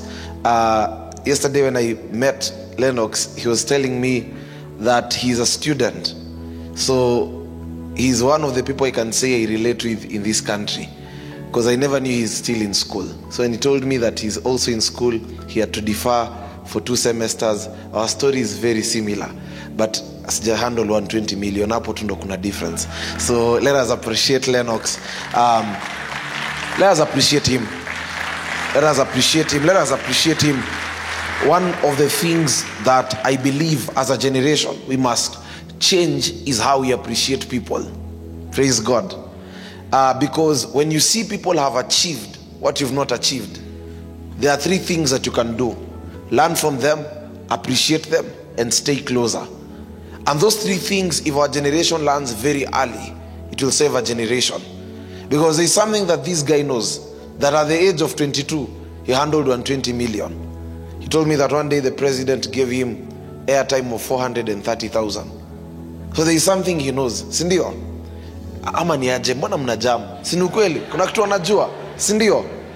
Maze kuna kitu yenye mse anajua. So mi kitu anasema, nikiona mtu ameachieve results zenye sina, kuna kitu anajua yenye sijui. And so you become very humble and you study, si ndio? Na unapata mtu amebonda na hajakam na notebook, na hajaandika ujamaa kibonga, na unaandikanga laini za calligraph. So hizi ndio vitu mnafaa kuandika sasa. And I'm so happy to speak to all of you. Thank you so much. I know that there are students from JKUAT. I want to say thank you so much for creating time.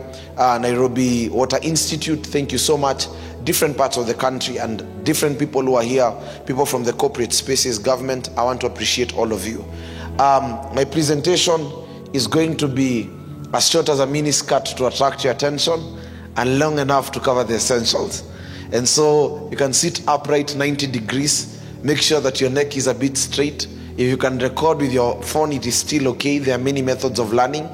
I just want to do a presentation on the triangle of disruption. My father is here. Let us all appreciate him. My biological father, thank you so much, sir, for creating time. And also my auntie is here. When I was expelled in the 6th school, my father took me to my aunt in Busia, and I was taken in a day school. And at that time, my aunt was running for a political position. She was the only woman in that area running for that position. And sometimes I would wake up in the morning, tunapata watu 250 nje ya nyumba. Asubuhi 7, watu wamekaa kukunywa chai. Na sasa tumekuja kunywa chai kwa MCA. And when I was staying with her, I learned even how politics at times are played. Saa zingine angetoka na mlango ya nyuma, na watu wanamngojea. And it was she was so sharp, and she managed to navigate the political terrain. And so thank you so much, Auntie, for creating time. She traveled yesterday all the way from Bungoma just to come and attend this. Let us appreciate her. Now, in every generation, Pastor Peter did a research, and this research says there is only 0.1% that disrupts everything. And these statistics say that people begin at 10%. So for example, 60 million people, 10% of 60 million. Let us do a quick math. What will be 10% of 60 million? Yes? Please respond. I'll really appreciate. 10% of 60 million.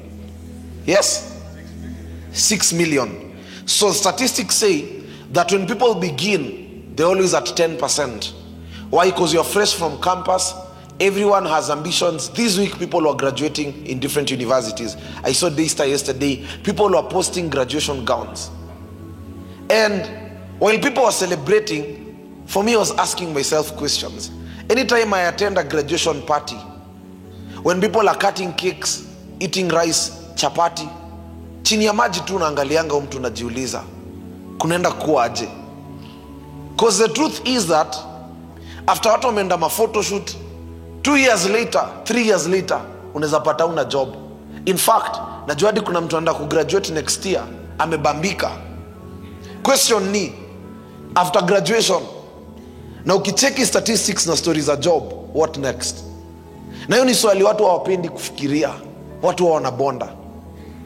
Kila siku nikiingia Ngadaro, when I was deferring from school, and I'm not encouraging anyone to defer, I went to class and my lecturer asked me, Benihin, why did you defer? And I said, because I found a job and people study to get jobs. And lecturer akajam. Akaniambia, you still need this education. I told the lecturer, I'll defer. I've deferred for 2 semesters, but I've been able now to pay school fees for myself.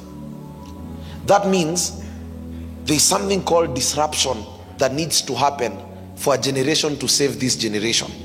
In 2001, the generation of Kina Pastor Pete and Pastor Doc were able to create more than 25,000 opportunities for secretaries and receptionists, because at that time Microsoft had just penetrated the country.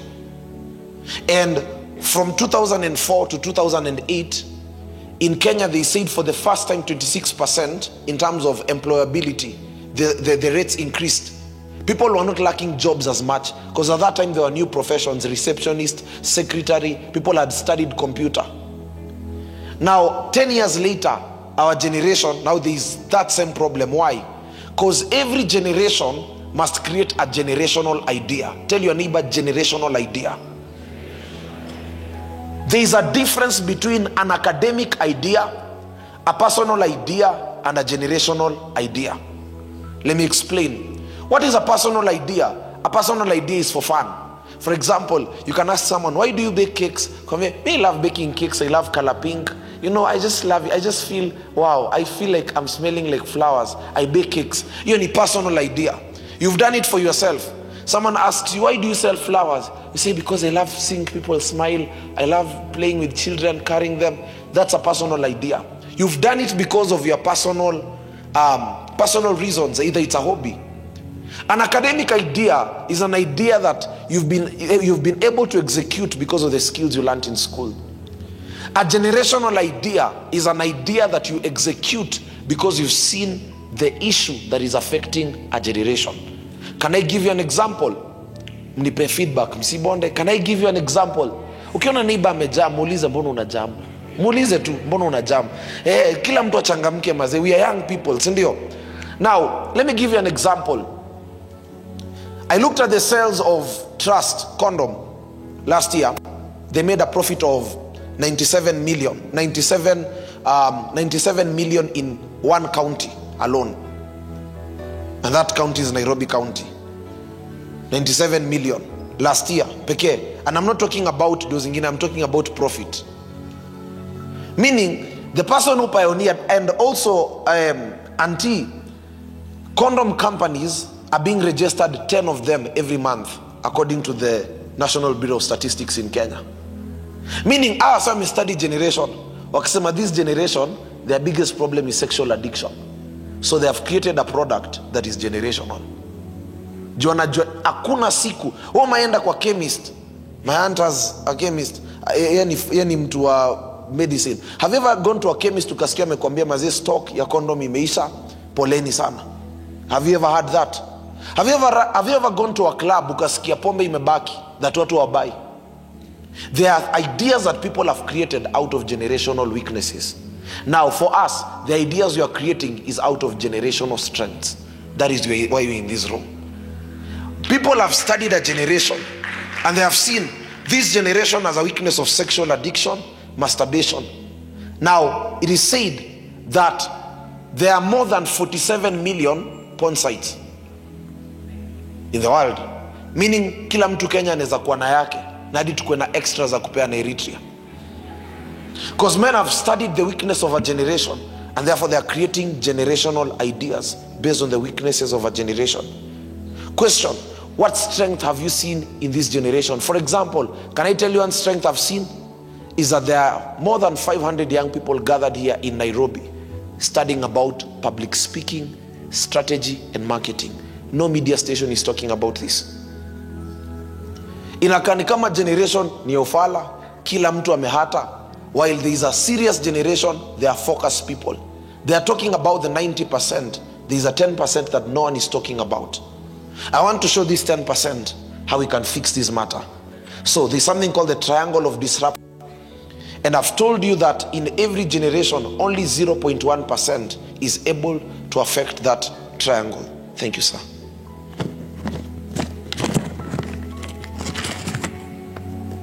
Okay. Thank you. He's called Paul Ochola. Clap for him. He's a guy who does amazing graphics. Great. The triangle of disruption. So this thing looks like this. So disruption is at the center. At the very top, there is the first thing called creativity. Then here there is capacity. Then here there is communication. Now, the problem is that every person in this room has either one or two of these. It's very hard to find someone who is a balance of the three. Either you'll find people extremely creative, social media tick, style in terms of dressing tick, presentation of your ideas tick, but then you'll find either people lacking capacity, education. Utapata mseni dansa mfiti, mse wa graphics mfiti, but sasa hapa kwa education imemsakata. Strategic relationships. There is no person that you know in government, in the military, in ministry, you don't have access to any strategic relationship. Or utapata finances, mse ako na ideas bigi lakini amesota. Anakuambia idea ya 90 billion na sasa yako na 20 bob kwa M-Pesa na amebonda, nakwambia next year mimi nakafunga, wewe ngoja uone. So utapata either hapa ndo wasema ameivisha creativity, mseni mdeadly. Hadi unaweza pata mseni graphics designer, unamuuliza how much do you get paid to do a logo, akwambia so tatu. Either utapata kuna kitu amehata hapa. One day I asked my friend Waweru, you can stand up, he's our head of operations at Double B Consultancy, please appreciate him. I was asking Waweru Pasi, how much do you get paid to do a logo? Nikamuuliza hii logo kutengenezea mse utalipwa dongapi? Akaniambia punch. That logo I sold to someone in America at 40,000. This year I asked my team, how much do you think is the highest amount of money mtu anaweza lipwa kumanage social media ya mtu for 3 months? And I want to ask that question. Any person can answer. How much do you think you should be paid to manage a social media page for 3 months? Any person from the crowd, you can answer. If you answer, I give you 500. Just come, mbio mbio. Mtu apate fare mta. No, kuja hapa mbio. We are fixing confidence here. Come, 500, come. Don't raise your hand, you come. Opportunities don't come to you, you come to opportunities. Let us appreciate people who are coming. How much? Yes? Let us appreciate him for coming.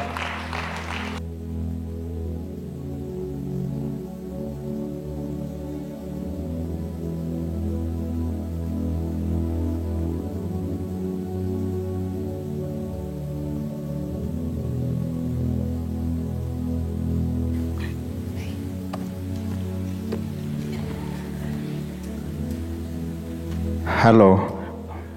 I think $5,000 will not be bad for a professional. Yeah. It will depend with the company. Yeah.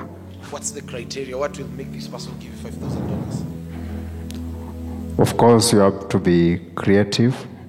You have to be hardworking, and you have to be a jack of many trades. You know how to design, you know how to talk to people, and you know how to build relationships. Like you are a business developer, you are not only posting, but you are also cultivating relationships for the brand. Let's clap for him. Let's appreciate him. Let's appreciate him. Thank you. Hello. So I will say, depending on the company or who has hired you to manage their social media account, you should be get, if it's professional, like a football club has hired you, you should get paid around 3 million Kenyan shillings. Yeah, Kenyan shillings. How? So like I said, a football club. Just a man like a person, one person, celebrity. No, just a person. A normal person, like depending on the pocket, like you should be paid around 300,000 in 3 years. So depending on the hard work, how you present him, like how you wakilisha, like how you present his work in his social media platforms, how you are able to arrange like what you should post, when you should post it, if it is production, like promotion, if it like, say for you, for example, if I was managing you, your social media, like kind of presentation, how I should post it, how many people should see it, how it should get around, depending on that, you should get paid around 300,000 in 3 years. Can I ask you a question? The way he has spoken, can you pay him 300,000? No, I want us to help each other here. Can you pay him 300,000, honestly? No, let us, we are helping each other. Can you pay him 300,000 Kenyan shillings? The way he has spoken, he has said, 300,000. Can you pay him? Because I want us to help him today, so that when he walks in that meeting, he will now know how to say it. Because I want to show you the picture of our generation. Ideas si wanoma, lakini kuna kitu mtu anafaa kusema. And whoever will get it right, you as the crowd will know. I'll not even tell you. You'll know that I can give this person 300,000. Can we give the next person? Alafu tumefunga list maze punch yangu bana. Go ahead. Let's appreciate her. This is confidence, so let us appreciate her, please. If you're not clapping, then you're jealous. Let us appreciate her. Thank you. Go ahead. Hi guys. Okay, I'm Nelima Naomi, a student in GQuad. So, managing a social media account, it depends with the activity in that social media. So, I can take from 100K according to the activity in that social media. And you also need skills. You need the graphic designs, other skills, so that you can concentrate all the skills there, not that you give others to do whatever. Okay. Thank you. Will you give her 100,000? Honestly, we are msikasirika hizi jam tunamsaidia, si ndio? As the crowd, make the judgment. Will you give her 100,000? And we are going to tell her why, si ndio? Now this is I Speak Society. This is why we are here. We are not here to be motivated. Si ni kweli? Haujakama hapa kulia alafu ende home. Tunakama hapa kufix shida ya generation, si ndio? Okay, thank you so much. Let us appreciate her. You just give your name and your contact kindly, because we want to fix this once and for all. And our generation tunaenda kukafunga ama ni aje anko? Si ndio? Tumpigie makofi mazee, amevaa kama rao. Go ahead sir. 1 minute. Okay, my name is Peter Paul. I think managing a social media account will depend on who you are managing the account for. For example, I want to give we have this CS Moses Kuria. Most of the time, the things he tweets is not him himself who tweets.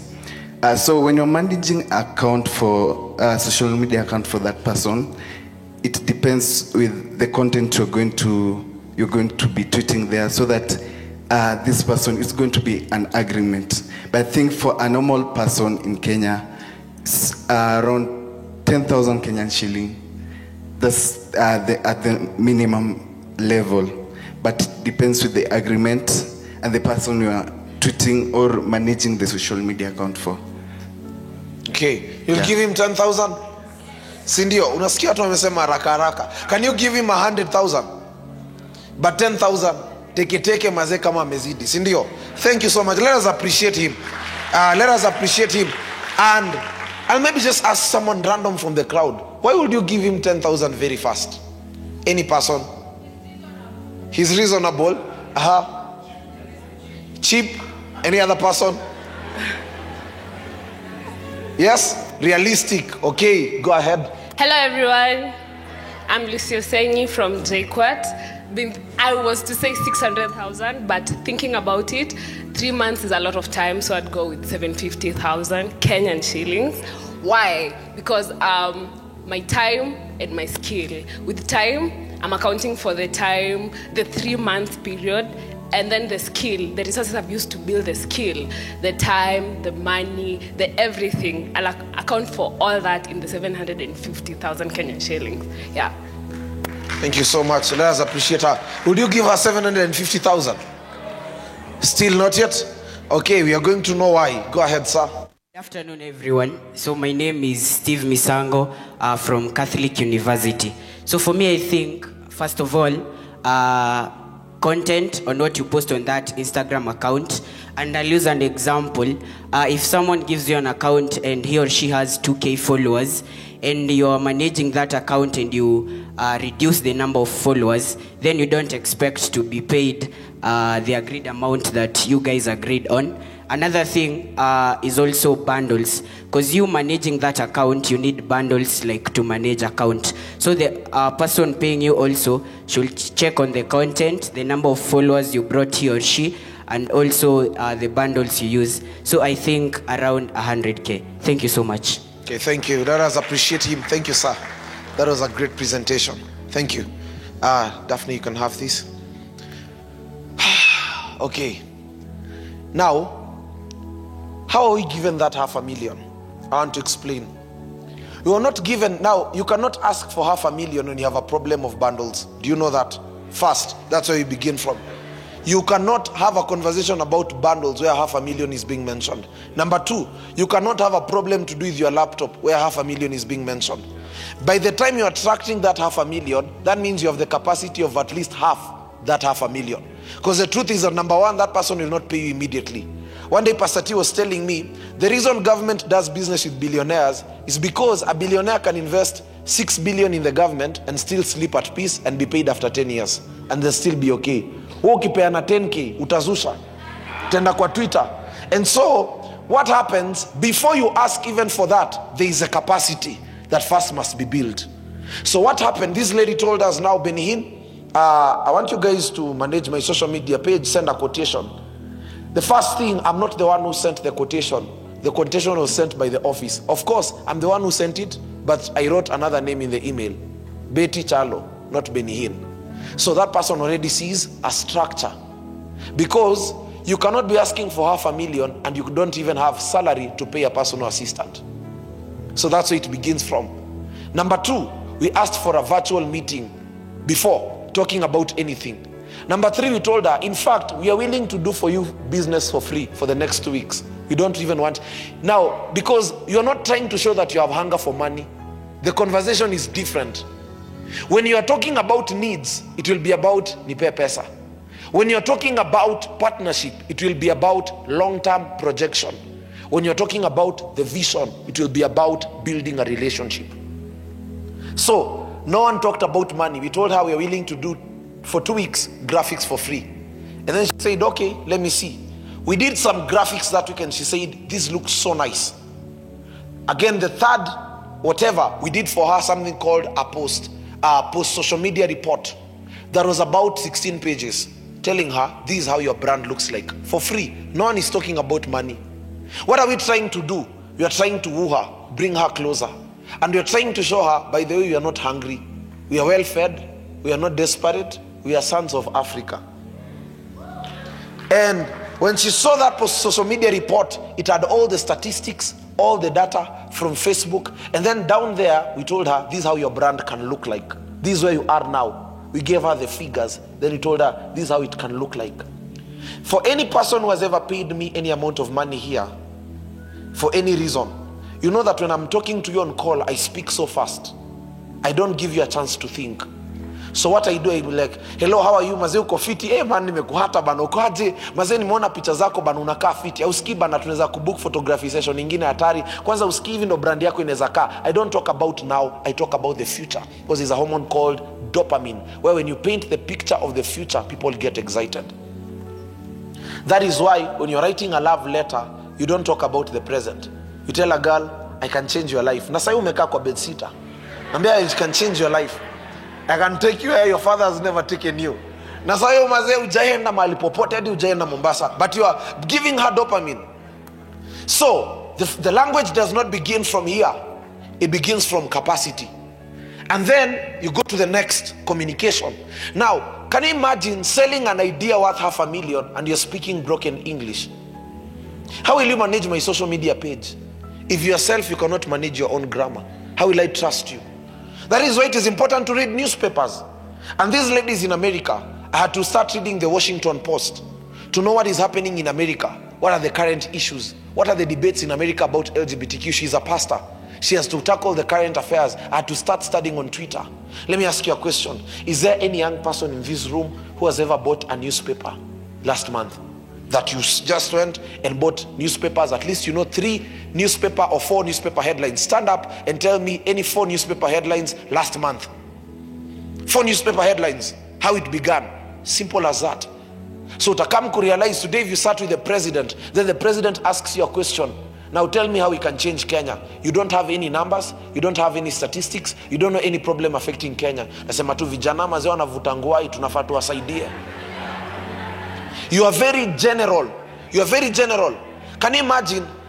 One day when I was in Form 2, I went to this funky and it was music festivals. So I met this girl from Lugulu Girls. Tukapiga story 7 hours. Nimeenda preps, siezi focus, nini. The next day we met and she told me, I love you. Nikasikia nikai ni immediate sana. So I asked her, why do you love me? Nilikuwa nataka kusikia paragraph. Akasema, because you are nice. Nilichoka, nilikasirika, nikaboeka. That was too general. Have you ever asked someone, why do you love me? Akupatia one word. You have a good nose. Na ikaishia hapo. So, some of us, the problem is that we are too general while we want specific results. If you want specific results, you have to have specific details. Write that down. Specific results demand for specific details. You're asking for 60 million. Are the details that you know what 60 million? So communication comes as a cue. Some of us have never watched news. You don't even know any news anchor in BBC. Well, you're saying siku moja ndakuwa news anchor mnoma. You're saying you want to become a billionaire. Do you know that in this room, even a millionaire can be here, but because you've never read a newspaper, you'll just pass them. Tamwambia ni aje mbuyu uko fiti. Na sasa unasema nataka mentor. Now, this is what I had to do. The first thing I had to do when I began my oratory journey, I went and created a list of orators in Kenya, East Africa, Africa, and the world. Number 1, 2, 3, 4, 5, 6, 7, 8, all that. I gave myself a target. I looked at who are the top 5 and I said, I want to meet these people before I hit 22. The first one was Vusi, PLO Lumumba, Johnson Mwakazi, Robert Burale, Julie Gishuru. Now, by God's grace, I managed to meet all of them by the time I was hitting 19. Now I have a different target. But what happened, I started asking myself, when I meet these people, what will I ask them? What will I get from each? You have to create all these things in this level of communication. And can I tell you something? Whatever attracts Pastor Pete is not what attracts Pastor Doc. So you must ask yourself and go and listen to these people and ask yourself, what are the details that this person can actually, get attracted to? For example, there are people as a young person, they'll open doors for you in terms of you're a good orator. They'll be like tick. There are people who will open doors because you've written a book. That's still part of communication. There are people who will open doors for you because you have done research. People are different. For example, the lady who's coming today, Dr. Esther Mushemi. I did a research and so she's the one who is running Samchi, became a billionaire 10 years ago. I went to an event in Sarit. I was not being paid anything in that event. I was going to be awarded and then speak. After the event, I ran and then I gave her my book. And then she asked me, how old are you? She was just excited, not because I'm a speaker, not because of I Speak Society, just because I've written. And she said, I want to have a meeting with you, just because of writing, only. And she said, I'm interested in young people who write. That's what I love most. And Benihina, I would also like you to help me know how to write. Like extract my sermons and package them in the book, as a book. And she asked me, give me a quotation. And I told her, I would just like you to come and speak, and then we will do that for you. Now, listen to that conversation. It is not about money. It's a very different conversation. At the end of the day, money will come, but it might not come as immediate. Now, communication is a cue. And this is why I'm telling everyone around me, in my team, This year, my photographer is writing a book for the first time. I want him to be the only photographer in Kenya who has a book. And I told him, we are taking pictures of senior people in the corporate. They don't have time for you to tell them, weka mguu hivi, turn, kaa hivi, weka mgongo. Nimesema smile. I told him, one, it will be very unprofessional. So I told him, go and download 900 picture poses for corporate, put them in a book, and then explain to someone, let them have an explanation. Before someone comes for a photography session, you send them a link. They choose 24 poses. So when they come, they already know what they are coming to do. Before any photography session, give them water and a sweet. And then tell them, thank you, sir. After that, give them a thank you note. Then give them a surprise portrait picture. You want to tell me that person will not give you 60,000? They will. Because now you're not a photographer. They are dealing with a system. Tell your neighbor, assist him. Yes. Kuna difference ya cameraman na photographer. Cameraman analipwanga chwani. Photographer analipwanga pesa inafaa. Because this thing. So I'm encouraging every person in this room, go and write. My graphics designer, Paul, he's writing a book about rebranding Africa. Every person, my target next year is to launch 25 books from everyone around me. Right now, I've already pushed 10. They are doing that. Because when you have written, it proves that you know what you're doing. Even if the book is not as good, as well edited, it still proves something. Haven't you seen books by white people that are not so interesting, but they're being called bestseller? In fact, this is top 100. And you wonder, mazi book iko na nini? Because in the European nations, they encourage people to write a lot. The top here is now creativity. Now, some of us are good in communication. Some of us are good in capacity. You have, gone to school, good grades, but hapa kwa creativity, umeuma nje. When we check your post on social media, the last time you posted was last year. And you've never updated again. The name you're being called on social media is a very hard name. And so even when you tell someone, go and check me, do you know that your social media is your portfolio? Especially on Instagram. Instagram is like a portfolio nowadays. Even on TikTok, it's a portfolio. And so how you package your social media will have to matter. Some of you do not even have a picture. If you're to die today, tutakam tafute pictures I speak, tukate ma frame. Hauna picha yoyote, you've never gone for a photo shoot. While chupa za yogurt zenye umekunywa ni mingi. Na ungeenda photo shoot session ukwe na picha professional. In fact, I'm encouraging photographers, take as many pictures, saidieni watu. Kuna mtu mwenye hii picha itamsaidia sana. Ananga picha mingi. So, wasaidie. So, another thing is style. Tell your neighbor style. Do you have a style on how you dress?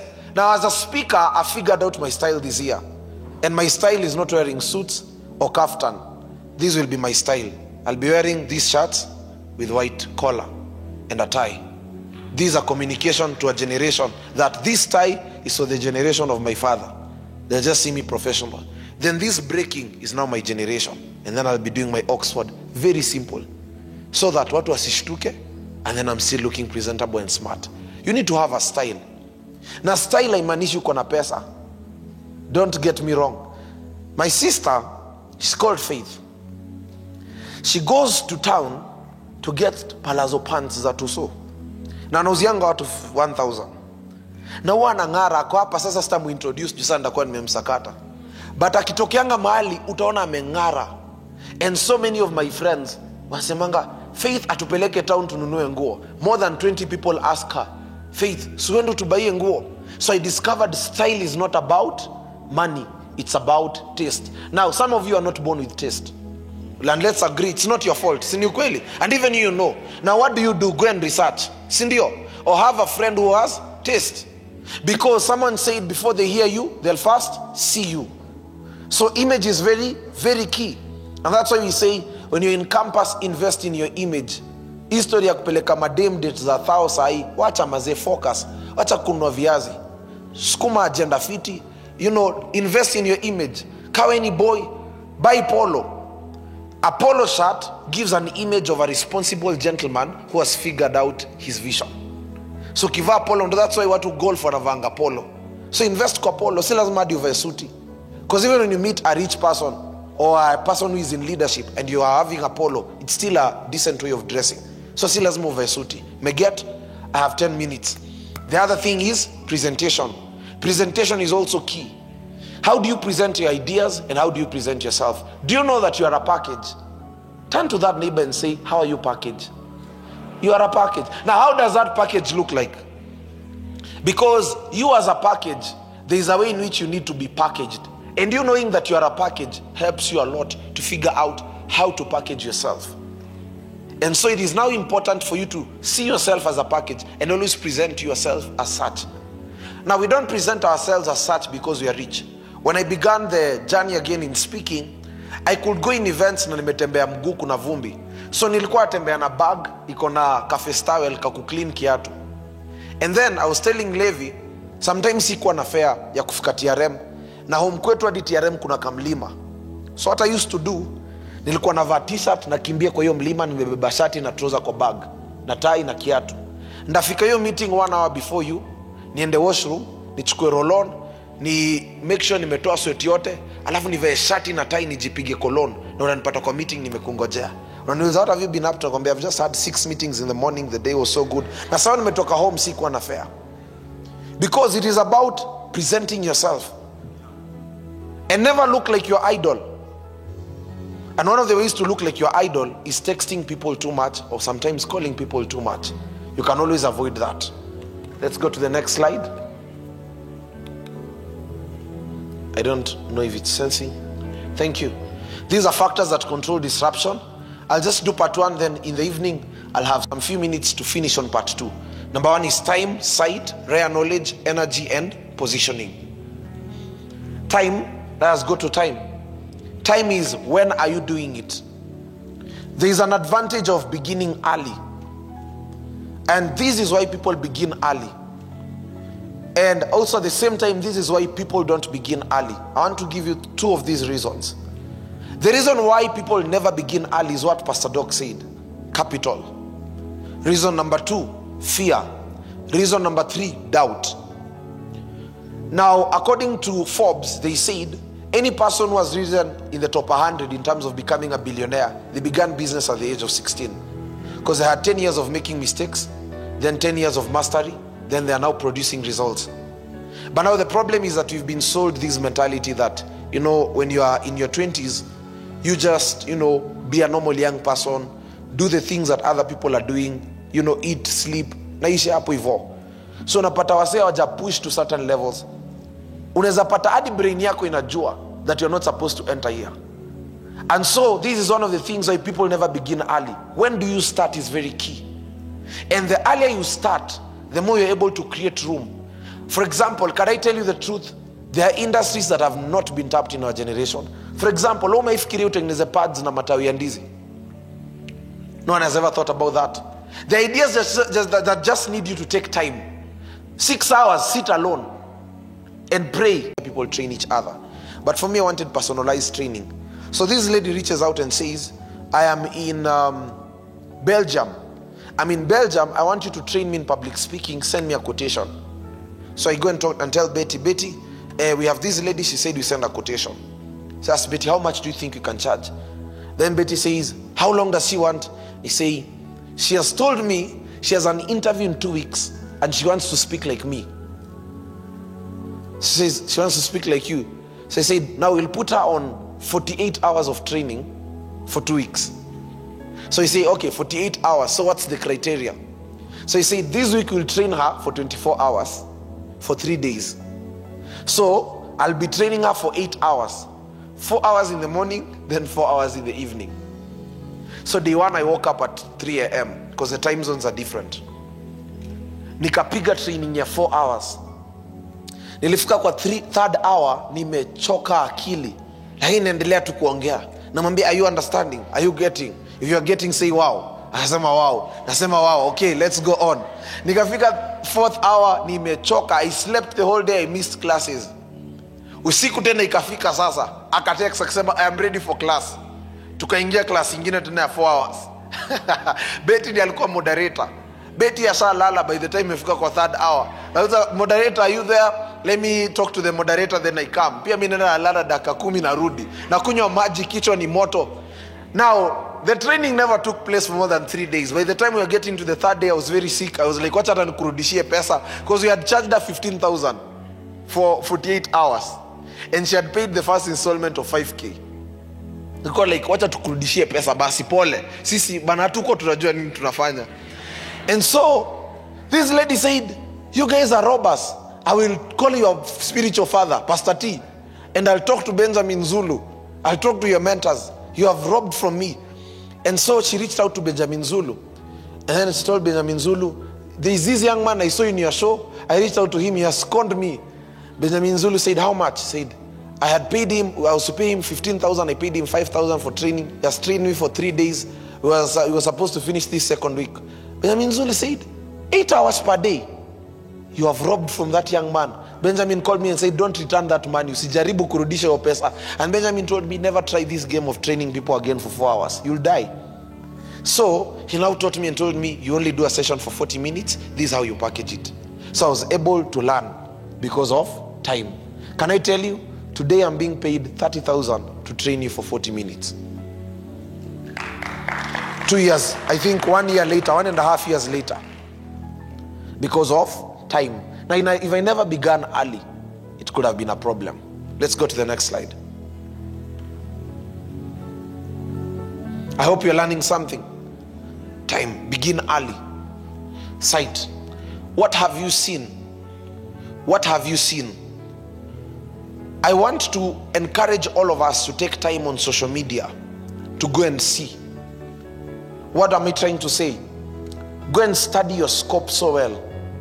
Right now in Kenya, there is no speaker that I don't know, Pastor Doc. Even the youngest speakers who are rising, I know them. They might not know that I know them, but I know every person that is rising in this country. I study them on TikTok, on Instagram, on YouTube. I study every person.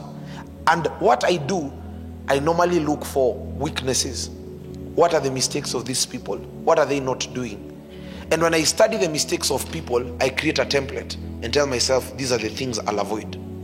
I don't have to do new things. I just have to follow the mistakes of people and know, you don't do this, you don't do that. This is the path you follow. And then you figure it out. So what have you seen? And what have you seen? There are only two things that you can see: the vision and the gaps. So you need to look at what exactly have you seen at the end. Because someone said a dream is not what you see while sleeping. It is what you see and makes you not sleep. So whatever you've seen is also what will drive you to be able to get where you're supposed to get to. Slide number 3. Rare knowledge. What is rare knowledge? Knowledge that is not in books, school, or social media, but in the hearts of trailblazers. What am I trying to say? Every person is a trailblazer. Let me say, like PLO Lumumba, he's a trailblazer. There's always something they want to achieve, but something hindered them from achieving. So trailblazers are looking for a young person who they can pour their heart to and tell them, this is what I've gotten, but because I've lacked time, this is not what you can do. So I looked for PLO and asked him, sir, what do you think you've not done that you could have done better? And he gave me a list of things. When I met Vusi, I also asked him the same questions. So look at your industry and look at who is the highest in that industry. Go and sit down with them. There is something they'll give you called rare knowledge. Knowledge that is not written in any book or social media. Because if you do what is being done on social media or what is being said by everyone, you're not any different. The people who came here to sell the idea about 500,000, most of them were saying the same thing. If you never listen keenly, I was waiting for someone who will stand here and say, now for me to manage this page, I'll require 14 apps. I'll require Grammarly, I'll require ChatGPT, I'll require editing apps, I'll require Canva, I'll require Photoshop. And this person can say, I'll need 14 apps and I'll need to subscribe in all these 14 apps and not less than 30,000. So this person has already told you, if I'll subscribe in 14 apps, not less than 13,000, how much is that already? How much is that? 320 or 420,000, how much is that? Someone do a quick math. 14 times 30,000. Yes? Yes? For 20,000. And then you tell this person, in fact, as I'm serving you, I want to just do you a favor. I'll charge you 80,000 for labor for the 3 months. So the person sees like money is not coming to you. Money is going into the system. And you tell this person, when I subscribe in these apps, they'll belong to you for the next 3 years. Who in the world cannot take that idea? And you've gotten your $500,000, you plug it back in the business. You've already subscribed in the apps. These people don't have time to go and check how much is it you subscribe in the app. You've gotten the point?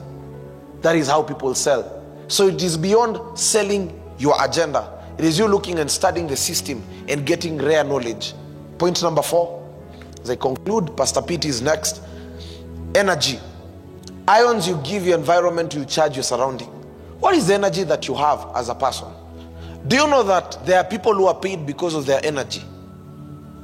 What is an MC paid to do? Those guys who are there, what are they paid to do? Energy.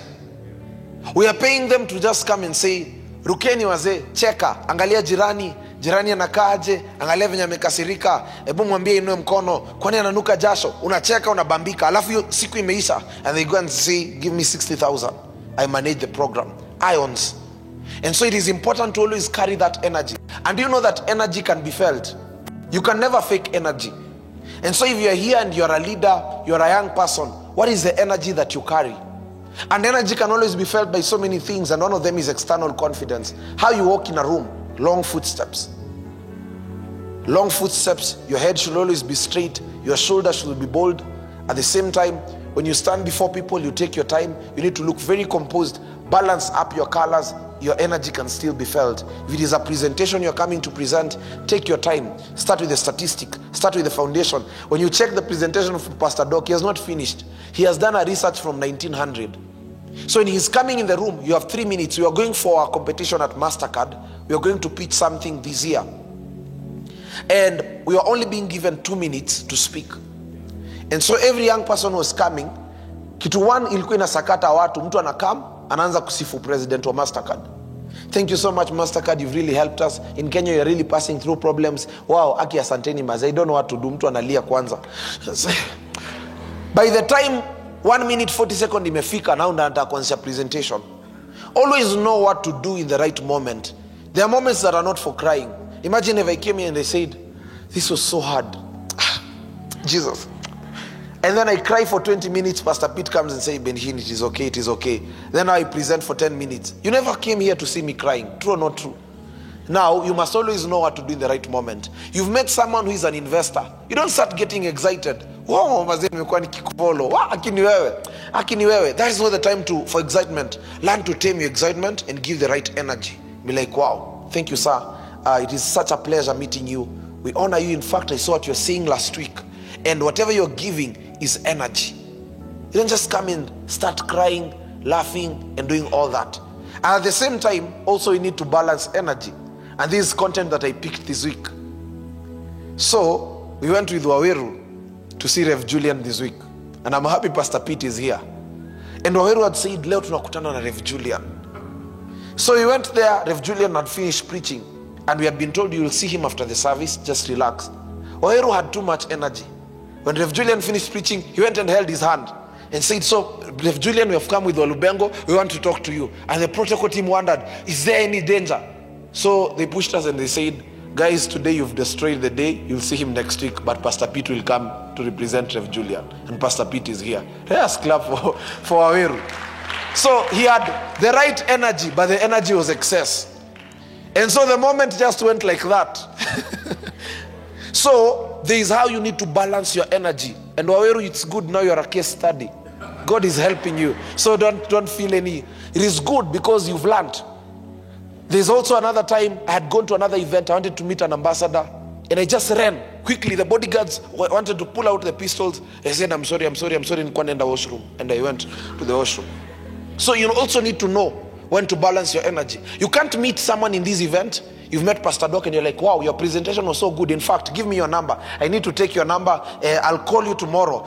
Who has told you that he's available for calls? In fact, let us take a picture. Adi mse aja kuongelesha. You're just talking for the next 3 minutes. And you start giving your achievements. In fact, even last week I won an award. In fact, I'm a student leader at JQuat. The influence I have is massive. Oh my God. Now that person will look at you and they'll never pick your call. So you need to know when to balance energy, when to say certain things. You can't meet someone today and start inviting them in your event next week. Tell them, in fact, I'm thinking of calling you to come and speak to the young people. You're such a good speaker. You don't do that. You build a relationship steadily. Say, Pastor Peter, I loved your presentation. I don't know even I'm worthy of taking your number because I know you've built your track record. If it is okay with you, sir, you can give me your number. If it is not okay, I can go through the I Speak Society leaders. They can give me access to you. I can follow you on social media. Otherwise, thank you, sir. When you do that, someone sees, okay, this person is wise. They'll tell you, it is okay, it's okay. Let me give you my number. What do? You don't call them today in the evening and say, wow, Maze ulipiga presentation fiti. Wewe ni mnoma. You don't do that. You wait for next week and you say, sir, once again, I'm the young person you met. In fact, I was dressed in this and this way, and I want to say thank you so much for giving me your number. I've seen you have an event next week. Would you mind if I can attend that event and just come to say hi? Go in that event with a notebook. Write all the points this person is speaking. After the event, tell them, thank you, this is what I've learned. Disappear for 1 month. Come and then tell them, this is what I've been able to apply from whatever you taught me. The next time you ask for a meeting, that person will say, I'm ready to meet you. Come, let us have a meeting. When you go to that meeting, pay the bill for the water or even the juice. Whatever you have, hadi kani so moja, lipa, useme I'm willing to pay this. Ama, tokea your meeting kama umembaya gazeti. Mwambie, I know you've been busy, you've not even read the newspaper for today. Please have this. When you do that, the person says, this is not a young person. This is not a university student. This is a system. And then through that, you now build a relationship. You don't put that person on a WhatsApp broadcast and you send them your birthday messages, you send them your YouTube vichekesho. Now, memaze subscribe to my YouTube channel. I have 99 subscribers. I need one to get to 100. That person will close doors for you and they'll never talk to you again. This is how you need to do it. When you walk into the office of someone, what energy do you give? You don't sit down on the biggest sofa set. You say, wow, these sofa sets are very comfortable, as you've really invested. You don't do that. You stand and you wait for that person to tell you, please have a seat. You tell them, thank you so much. There are comments you don't make.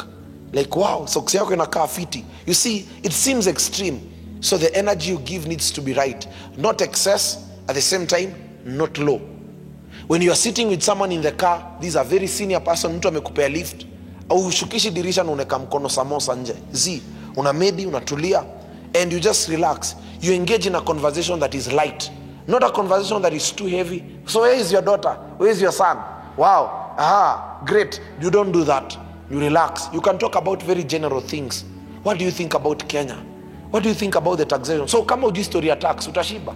Juu sasa hapo utaongea nini maze? So unaona hapo utashiba. Last slide, then Pastor Pete will be coming to give us some leadership insights, or I'll be advised by the MCs if we can go for a break, then Pastor Pete can be the first speaker. They'll advise me. Last slide, positioning. Where and who are you positioned to and with? Maybe 2 young people can come. We just do an example with them. 1 extra person can come because I just want to show this and then. So, who are you positioned to? You can hold Waweru's hand. Any other person can come? Great, just come. Let's appreciate them. Let's appreciate them. Great. So you can stand in front like this way. Another person can come at the front. Mbele yake. No. Baki hapo. So you can hold his hand, Jael, na mkono ya nyuma, this way. So, mzanishikia mic. Thank you. Eka hapo. So, this is about who are you positioned with, is about someone who is taking you ahead. Who are you positioned to is the person you have now. So you need to have this L shape. Who are you positioned to now? Who are you positioned with? Future. So positioning also matters. So the danger is, Pastor Pete, many people want positioned with only. Unaweza songa mbele kabisa. Mbele sana. Sana tu. So many people want this. They don't want this. Or many people are either here. So you are the most influential in your campus, but no one in the corporate space knows you. No key person knows you. Or some of us only want to be associated with the people at the top. We don't have touch with our generation. You must have this, that there'll be who you are positioned to and who you are positioned with. This one is about going ahead. This one is about maintaining touch. So, can do this. So, to and with. So that now what happens, you can now start pulling me, start moving at the front. what happens when they pull me this way, I'm moving with this. When they pull me this way, I'm moving with this. When they pull me this way, I'm moving with this. So it will get to a level where I've risen with 2, and then at the same time I'm with. So what happens now, I'm a good combo that is now strong. So this is what happens. So that now your lifting is balanced. So there are people who have a lot of influence on social media, or key people follow them, but maybe when you do an event, not even 100 people will show up. Do you know why this event is free? Do you think this event is for with or to? According to what I've explained. Is it for to or with? It's not for with, it's for to. Why? Because this event is free, so that young person in campus anaweza come, mse mwenye maybe ana hiyo do ya kulipia ticket and access this caliber of speakers. But in the next 10 years, you'll be in the level of with. Say amen. And at that level, you'll remember these days. So there is to and there is with. You must build both.